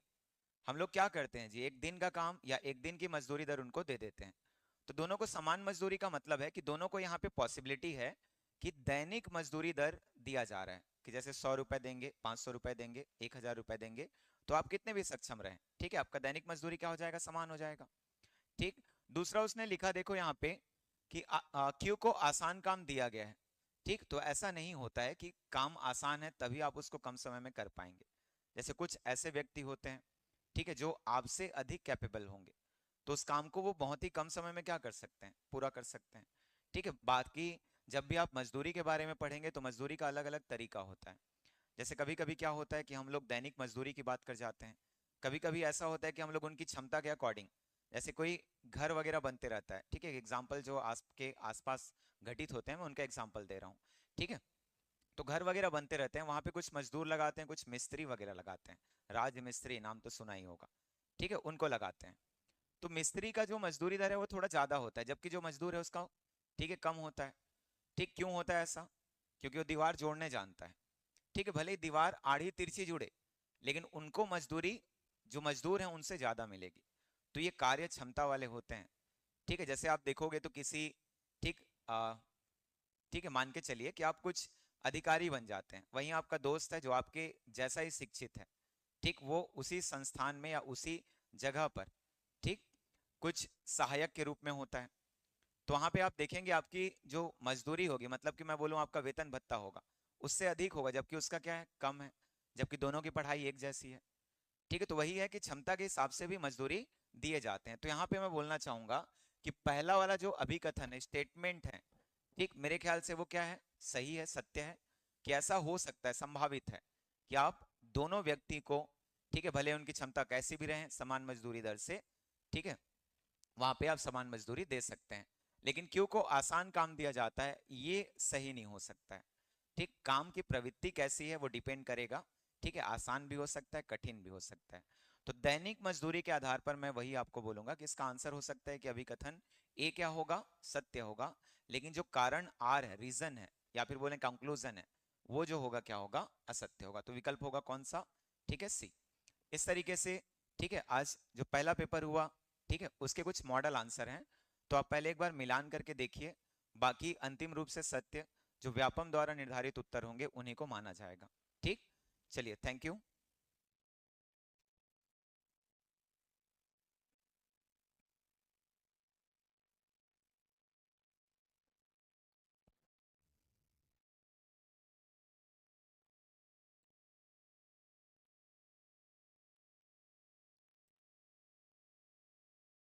चलिए नेक्स्ट शुरुआत करते हैं जी, एस पैडो सेगमेंट। इसमें तो पीएस कम कई बार जनरल नॉलेज को फोकस करने का प्रयास किया, प्रश्नों को, ठीक है। ये प्रश्न क्रमांक 121 पर्यावरण अध्ययन में प्याज की खेती में शामिल चरणों को लिखिए। सोचिए। तो पहले क्या करेंगे जी, जमीन को जोतेंगे, ठीक है। दूसरा उसमें बीज बोएंगे, फिर जी उसमें निराई करेंगे, फिर उसको प्याज को काटेंगे और लास्ट में प्याज के पौधे की सूखी पत्तियों को हटाएंगे। तो इस आधार पर इसका आंसर बी हो रहा है। कोई एकदम साइंटिफिक रीजन नहीं है, एकदम सिंपल प्रश्न मेरे हिसाब से हर किसी बना अच्छी हो गई। चलिए अब देखेंगे खाद्य श्रृंखला का सही क्रम क्या है, ठीक है। तो खाद्य श्रृंखला में सबसे सही क्रम आप देखना चाहें तो आराम बना सकते हैं। जैसे इसमें ए होगा सूर्य, सूर्य से घास, घास से हिरण, हिरण से। यदि आप बी लेना चाहेंगे तो सूर्य से हिरण, कोई दिक्कत नहीं, हो ही नहीं सकता। हालांकि सूर्य से आपका उत्पादक ही रहेंगे, ये भी नहीं हो सकता, ये भी नहीं हो सकता, वही हो बाकी तीन। नेक्स्ट है ये तो फिजिक्स पूछ दिया है। तारे चमकते हैं, तारे क्यों टिमटिमाते हैं, क्यों चमकते हैं? इसके पीछे है वायुमंडलीय अपवर्तन। फट से कई लोग ठोक दिए, प्रकाश के परावर्तन, प्रकीर्णन। प्रकाश के आंतरिक परावर्तन हीरा चमकता है जी, प्रकाश का प्रकीर्णन नीला होना दिखाई देता है। इसका सही आंसर होना चाहिए वायुमंडलीय अपवर्तन, ठीक है। नेक्स्ट देखिएगा, नेक्स्ट है पर्यावरण शिक्षा का मूल लक्ष्य क्या है? आसपास के बदलावों के अनुकूल ढलना, पर्यावरणीय जोखिम से निपटने में सहायता करना, लोगों को नए विषय पर गंभीरता सोचने के लिए प्रोत्साहित करना, पर्यावरणीय संबंधी मुद्दों के बारे में सार्वजनिक समझ एवं जागरूकता, ये पहले होना चाहिए जी। पर्यावरण मुद्दों से निपटने के लिए, समस्याओं को सुलझाने और निर्णय लेने के लिए अपनी क्षमता को मजबूत करना, ये दूसरा होना चाहिए। और उसके बाद ये आपका आसपास, तो इस आधार पर आप डी देखेंगे। हालांकि व्यापक में इसको जो भी आंसर लेगा वो सर्वमान्य होंगे। वैसे भी पेडो और सीडीपी में कुछ फैक्टर को छोड़कर क्या आंसर इसकी गारंटी भी नहीं आ रही। नेक्स्ट देखेंगे, पृथ्वी पर दिन और रात का चक्र किस कारण से होता है? तो ये यहाँ पर है सूर्य, ठीक है। पृथ्वी अपने अक्ष के परितः घूमता है जी, घूर्णन करता है, इसी कारण जो सामने सरफेस आया तो दिन बैक वाला। इसका सही आंसर होना चाहिए बी, ठीक है। देखते हैं दिशा निर्देश, नीचे दिए गए कथन ए और कारण आर को विकल्प चुनिए। पर्यावरण शिक्षा वास्तविक पर्यावरण समस्याओं पर शोध और कार्यवाही की प्रक्रिया है। कथन सही है जी, कथन सही है, ठीक है।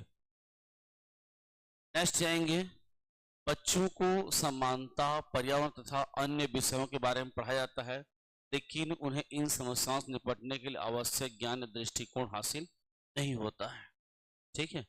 यदि आप इस पे से देखेंगे तो ये गलत लग रहा है जी, इस आधार पर इसका आंसर होना चाहिए सी, ठीक है।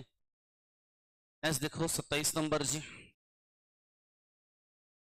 27 नंबर एक तरफ दिया है सूची एक में कुछ स्टेप दिए हैं और दूसरा में याद रखना उसके कुछ विषय वस्तु को भी याद रखना है। जैसे 27 सूची ए में प्री ऑपरेशनल चरण है ना,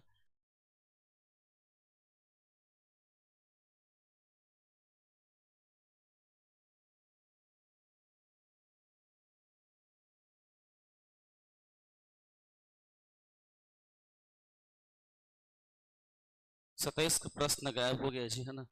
इसका आंसर हो जाएगा आपका सी, ठीक है। इसको आप लोग देख लीजिएगा। नेक्स्ट 128 नंबर,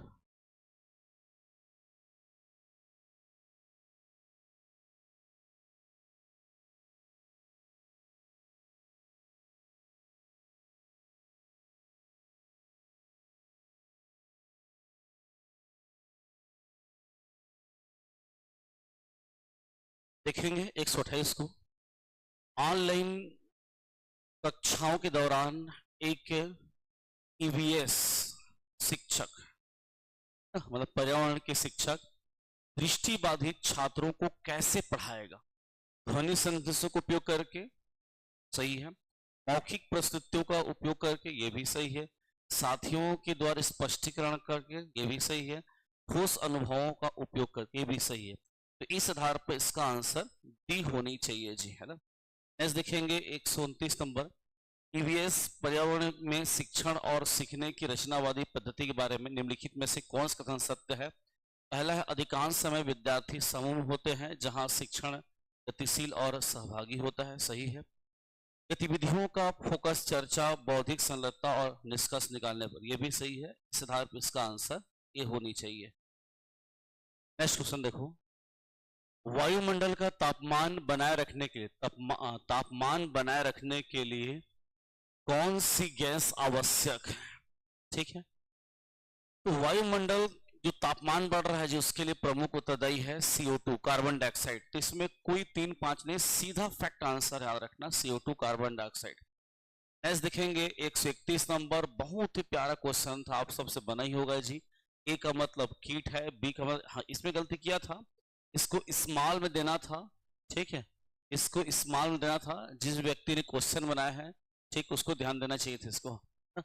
तो ए का मतलब कीट है, बी का मतलब बाज है, सी का मतलब सांप है, डी का मतलब मेंढक है। तो खाद्य श्रृंखला में क्या होगा? तो पहले कीट होगा जी, कीट को खाएगा मेंढक, मेंढक को खाएगा सांप, सांप को खाएगा बाज। इस आधार पर आप देखेंगे तो सही आंसर क्या होगा जी? डी होगा। 132 नंबर, ईवीएस मानचित्रण क्षमताओं में विकास में सहायक होती, गणना और पूर्वानुमान की योग्यता है, रिकॉर्डिंग क्षमता, स्थानों की सापेक्ष स्थिति की समझ, बुद्ध दृश्यों रेखाचित्र बनाना। इसमें याद रखना सबसे उपयुक्त आंसर सी होगा जी, सी याद रखना, ठीक है।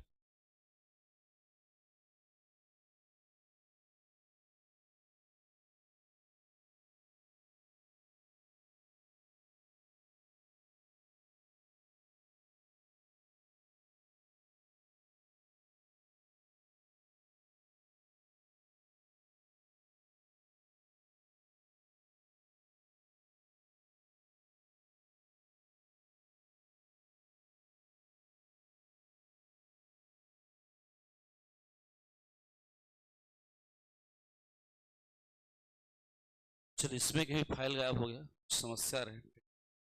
133 नंबर था जी, 133 नंबर, ये था आपका 134 नंबर। प्रश्न था चंद्र ग्रहण के दौरान चंद्रमा और सूर्य पृथ्वी की स्थिति प्रकार होंगे। तो चंद्र ग्रहण में क्या होता है जी? सर आपका सूर्य होता है, फिर बीच में पृथ्वी आता है, और ये आपका चंद्रमा होगा, ठीक है, हुआ जी। तो ये आपका चंद्र ग्रहण होगा, ठीक है। नेक्स्ट प्रतीक है कुआं का, तो स्पष्ट बनाया हुआ ये प्रश्न है, सिंबल किसका है? ये सिंबल याद रखना किसका है जी? कुआं का है, बहुत ही सिंपल है ये तो, ठीक है। दिशा निर्देश नीचे दिए कथन ए और कारण आर का सही विकल्प चुनी है। कथन ए है सीखने की प्रक्रिया को बेहतर बनाने के लिए ईवीएस शिक्षकों को प्रौद्योगिकी और मल्टीमीडिया सामग्रियों का अच्छा उपयोग आना चाहिए। बिल्कुल सही है जी, 100% सही है। कारण है मल्टीमीडिया और प्रौद्योगिकी के माध्यम से छात्रों को रोचक और गतिशील शिक्षण का अनुभव प्राप्त होता है, ये भी सही है। लेकिन कथन जो है वो कारण स्पष्ट व्याख्या नहीं कर रहे, इस कारण इसका उपयुक्त आंसर होगा जी सी, ठीक है। इसमें जी अब एक स्पष्ट पता नहीं चल पा रहे हैं, बाकी इसका आंसर होना चाहिए, आप देखेंगे तो आपका ए होनी चाहिए, ठीक, संभावित है, ठीक है। चलो इस प्रश्न में टेक्निकल खामियां गई जी। इसमें था अब छात्रों को विभिन्न जानवरों की तस्वीर दी जाती है ताकि वे उन जानवरों को रंग सकें जो उनके घरों में नहीं रहते। इसे हमें छात्रों को समझाना चाहिए। अब कोट था ए अवलोकन, बी डेटा एकत्रीकरण, सी संरचनात्मक सोच और डी वर्गीकरण। देखिए होंगे छोटे बच्चों को विभिन्न प्रकार के जीव जानवर फोटो देकर उनको बनाने के लिए बोलते हैं। इससे एक तो उनमें रचनात्मक सोच बढ़ेगी कि ये जानवर ऐसा होता है, इस तरह का दिखता है। दूसरा अवलोकन कर सकेंगे, वे अलग कर पाएंगे, वर्गीकरण कर पाएंगे, ये शेर ऐसा होता है, भालू ऐसा होता है। इस आधार पर सी होना चाहिए, ए, सी और डी। 138 था सीखने को बढ़ावा देने के मूल्यांकन क्या उद्देश्य होना चाहिए? ऑप्शन ए औपचारिक स्थिति मूल्यांकन हो ही नहीं सकता जी, बी सीखने का मूल्यांकन नहीं हो सकता, सी सीखने के लिए मूल्यांकन ये हो सकता है, ठीक है।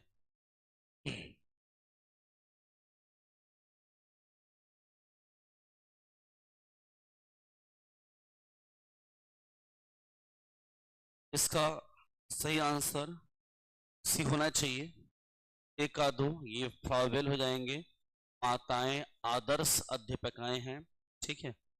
उसके बाद बी का जी आपका रूसो प्राकृतिक दार्शनिक, और सी का 4 आपका रेमांड हो जाएंगी, परिवार सीखने का प्रथम स्थान है, और डी का 1 जी। ठीक है, मॉन्टेसरी विद्यालय बचपन का घर है। ठीक है, उसके बाद हो जाएंगे एकल परिवार का अर्थ क्या है। न्यूक्लियर फैमिली मीन्स जो माता पिता एवं बच्चे।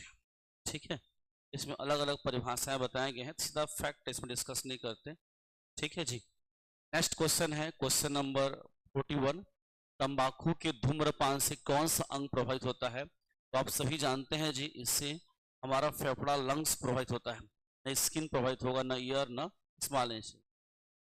नेक्स्ट देखेंगे क्वेश्चन क्रमांक 142। शारदा एक्ट 1929 में बनाया गया, बिल्कुल सही कथन जी। कारण है सरकार ने शादी के लिए लड़की की आयु 18 वर्ष और लड़कों की आयु 21 वर्ष की गई, ये भी सही है।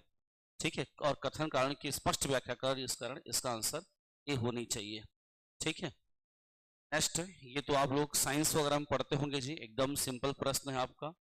डीपीटी का टीका बच्चों को किन बीमारियों के बचाव के लगाते हैं रखना, लिखेंगे तो आराम से मिल जाएगा जी। डी डिप्थीरिया, पी पार्टुसिस, और टीपीटी, टी मतलब टिटेनस, तो पार्टुसिस मतलब काला खांसी जी, और टी मतलब टिटेनस। इसके आधार पर ये और ये, इस आधार पर सही आंसर क्या होगा जी, डी। नेक्स्ट, संक्रामक रोग है मतलब एक से दूसरे में फैलता है। कैंसर नहीं फैलता जी। एनीमिया, ये तो ब्लड की रोग है, ये भी नहीं फैलता। HIV फैलता है और खसरे फैलता है। इस आधार पर इसका आंसर सी होगा। ठीक है, नेक्स्ट देखेंगे क्वेश्चन क्रमांक 145। मानव के पाचन तंत्र में मुख से प्रारंभ कर गुदा तक अंगों का क्रम व्यवस्थित कीजिए। यह आपका शुरुआत कहाँ होगा जी, माउथ से। ठीक है, मुंह से रखना। तो सबसे पहले होता है, हिंदी इसमें थोड़ा दिक्कत होता है साइंस, तो पहला होता है आपका, पहला हो जाएगा जी फेरिंग्स, उसके बाद हो जाएंगे इसोफेगस।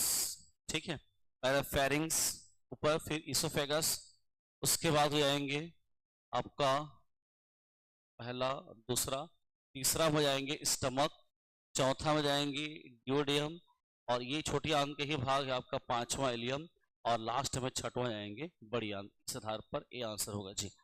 146 में यदि किसी महिला के गले की ग्रंथि में बहुत अधिक वृद्धि हो गई है, आप सभी जानते हो जी, जो गला होता है उसमें जो ग्रंथि होती है थायराइड ग्रंथि, तो यह अपनी आकार आयोडीन की कमी के कारण बढ़ा लेती है ना। तो कौन सी विटामिन मिनरल्स कमी के कारण है, तो आयोडीन याद रखना। ठीक है, चलिए अब देखते हैं नेक्स्ट क्वेश्चन क्रमांक 147। मरुस्थलीय पारिस्थितिकी तंत्र के घटक होंगे। इसमें जी कई लोगों ने देखा तो ऊंट भेड़ बकरी तो उससे एकदम लगाए, लेकिन याद रखना कटीली झाड़ियां भी कई लोगों लगाए, लेकिन गर्मी मृदा जल। तो पारिस्थितिकी तंत्र में बायोटिक एंड एबायोटिक फैक्टर दोनों का अध्ययन करते हैं। ठीक है, और जैविक पदार्थों का भी अध्ययन करते हैं। इसमें आपका तीनों के तीनों आना चाहिए, रखना तीनों के तीनों आना चाहिए, तब इसका सही आंसर होगा। नेक्स्ट, खाद्य श्रृंखला मनुष्य क्या है? मनुष्य एक उपभोक्ता है जी, कंज्यूमर याद रखना, ये कोई प्रोड्यूसर नहीं है ना। नेक्स्ट आएंगे खाद्य जाल में क्या होता है, खाद्य श्रृंखला होता है। ठीक है, नेक्स्ट खाद्य श्रृंखला नहीं होता है, खाद्य श्रृंखला जुड़ी होती, कई खाद्य श्रृंखला मिलकर इस प्रकार से फूड वेब को बनाते हैं, याद रखना। इसका सही आंसर क्या होगा जी, सी होंगे। ठीक है, लास्ट क्वेश्चन, घास के पारिस्थितिकी तंत्र का पिरामिड, इसका पिरामिड जो बायोमास के आधार पर ये सीधा बनता है। सबसे पहले होते हैं उत्पादक होते हैं, जैसे पेड़ पौधे, इनकी वजन ज्यादा होगा जी। उसके बाद आपका प्राइमरी कंज्यूमर होगा, प्राथमिक उपभोक्ता होंगे। ठीक है, प्राथमिक उपभोक्ता के बाद हो जाएंगे जी आपका द्वितीयक उपभोक्ता। ठीक है, और उसके बाद हो जाएंगे तृतीयक उपभोक्ता। इस प्रकार से याद रखना बनते हैं। यदि हम ऐसा आंसर देखेंगे तो इस परिस्थिति में इसका आंसर क्या बनेगा जी, इसका आंसर बनेंगे पहले 4, फिर जी प्राथमिक का 2, द्वितीयक का 3, और तृतीयक का हो जाएंगे 1। तो इस आधार पर आपका 4, 2, 3, 1 आपका बी हो रहा है। लेकिन कई स्टूडेंट जो भी मिलने आए थे उनको बोल रहे थे कि सर ये पूछ रहा है कि कम से ज्यादा क्यों, तो कम से ज्यादा क्यों करोगे तो सबसे कम तीसरा का होगा भार, ये सबसे कम होगा। उसके बाद आपका दूसरा का होगा, उसके बाद प्राथमिक का और सबसे ज्यादा उत्पादक का। तो लोग कई लोग बोल रहे थे कि सर सी होगा, सी होगा, लेकिन मेरे हिसाब से इसका आंसर भी होना चाहिए। इस प्रकार से नीचे से ऊपर क्यों जा रहा है, तो सर्वाधिक उत्पादक होगा, बहुत सारे पेड़ पौधे होंगे जी, है ना। उसके बाद प्राथमिक थोड़ा संख्या कम होगा तो भार कम होगा, द्वितीयक में और भार कम होगा, और सर्वोच्च उपभोक्ता का भार बहुत कम होता है जी, है ना। ये पर्यावरण का संभावित आंसर रहा। ठीक है, तकनीकी खामियों के लिए क्षमा चाहते हैं। तो आशा है कि इसमें भी बढ़िया बना होगा, है ना। और आप बढ़िया फिर जाइए जी, सहायक शिक्षक के लिए आज न कर आना है, मतलब आना है ना। मस्त पढ़ाई कीजिए, ये अवसर जिंदगी में दोबारा मिलने का अवसर नहीं है जी, ये आपका प्रथम चरण। आशा है कि आप बहुत अच्छा आप लोगों से गया होगा, संदेह आगे। पीडीएफ चाहिए हमारे नोट्स वगैरह का, तो हमारे mobile app competition academy digital classes play store से डाउनलोड कीजिए, या इस वीडियो के डिस्कशन बॉक्स पर मैं उसका लिंक डाल दे रहा हूँ। आप जैसे डाउनलोड करेंगे, रजिस्टर्ड करेंगे, उसके बाद नीचे में एक कॉलम है जी यूट्यूब क्लास नोट्स, वहीं पर जाकर आप इसको प्राप्त कर सकते हैं। ठीक है, धन्यवाद।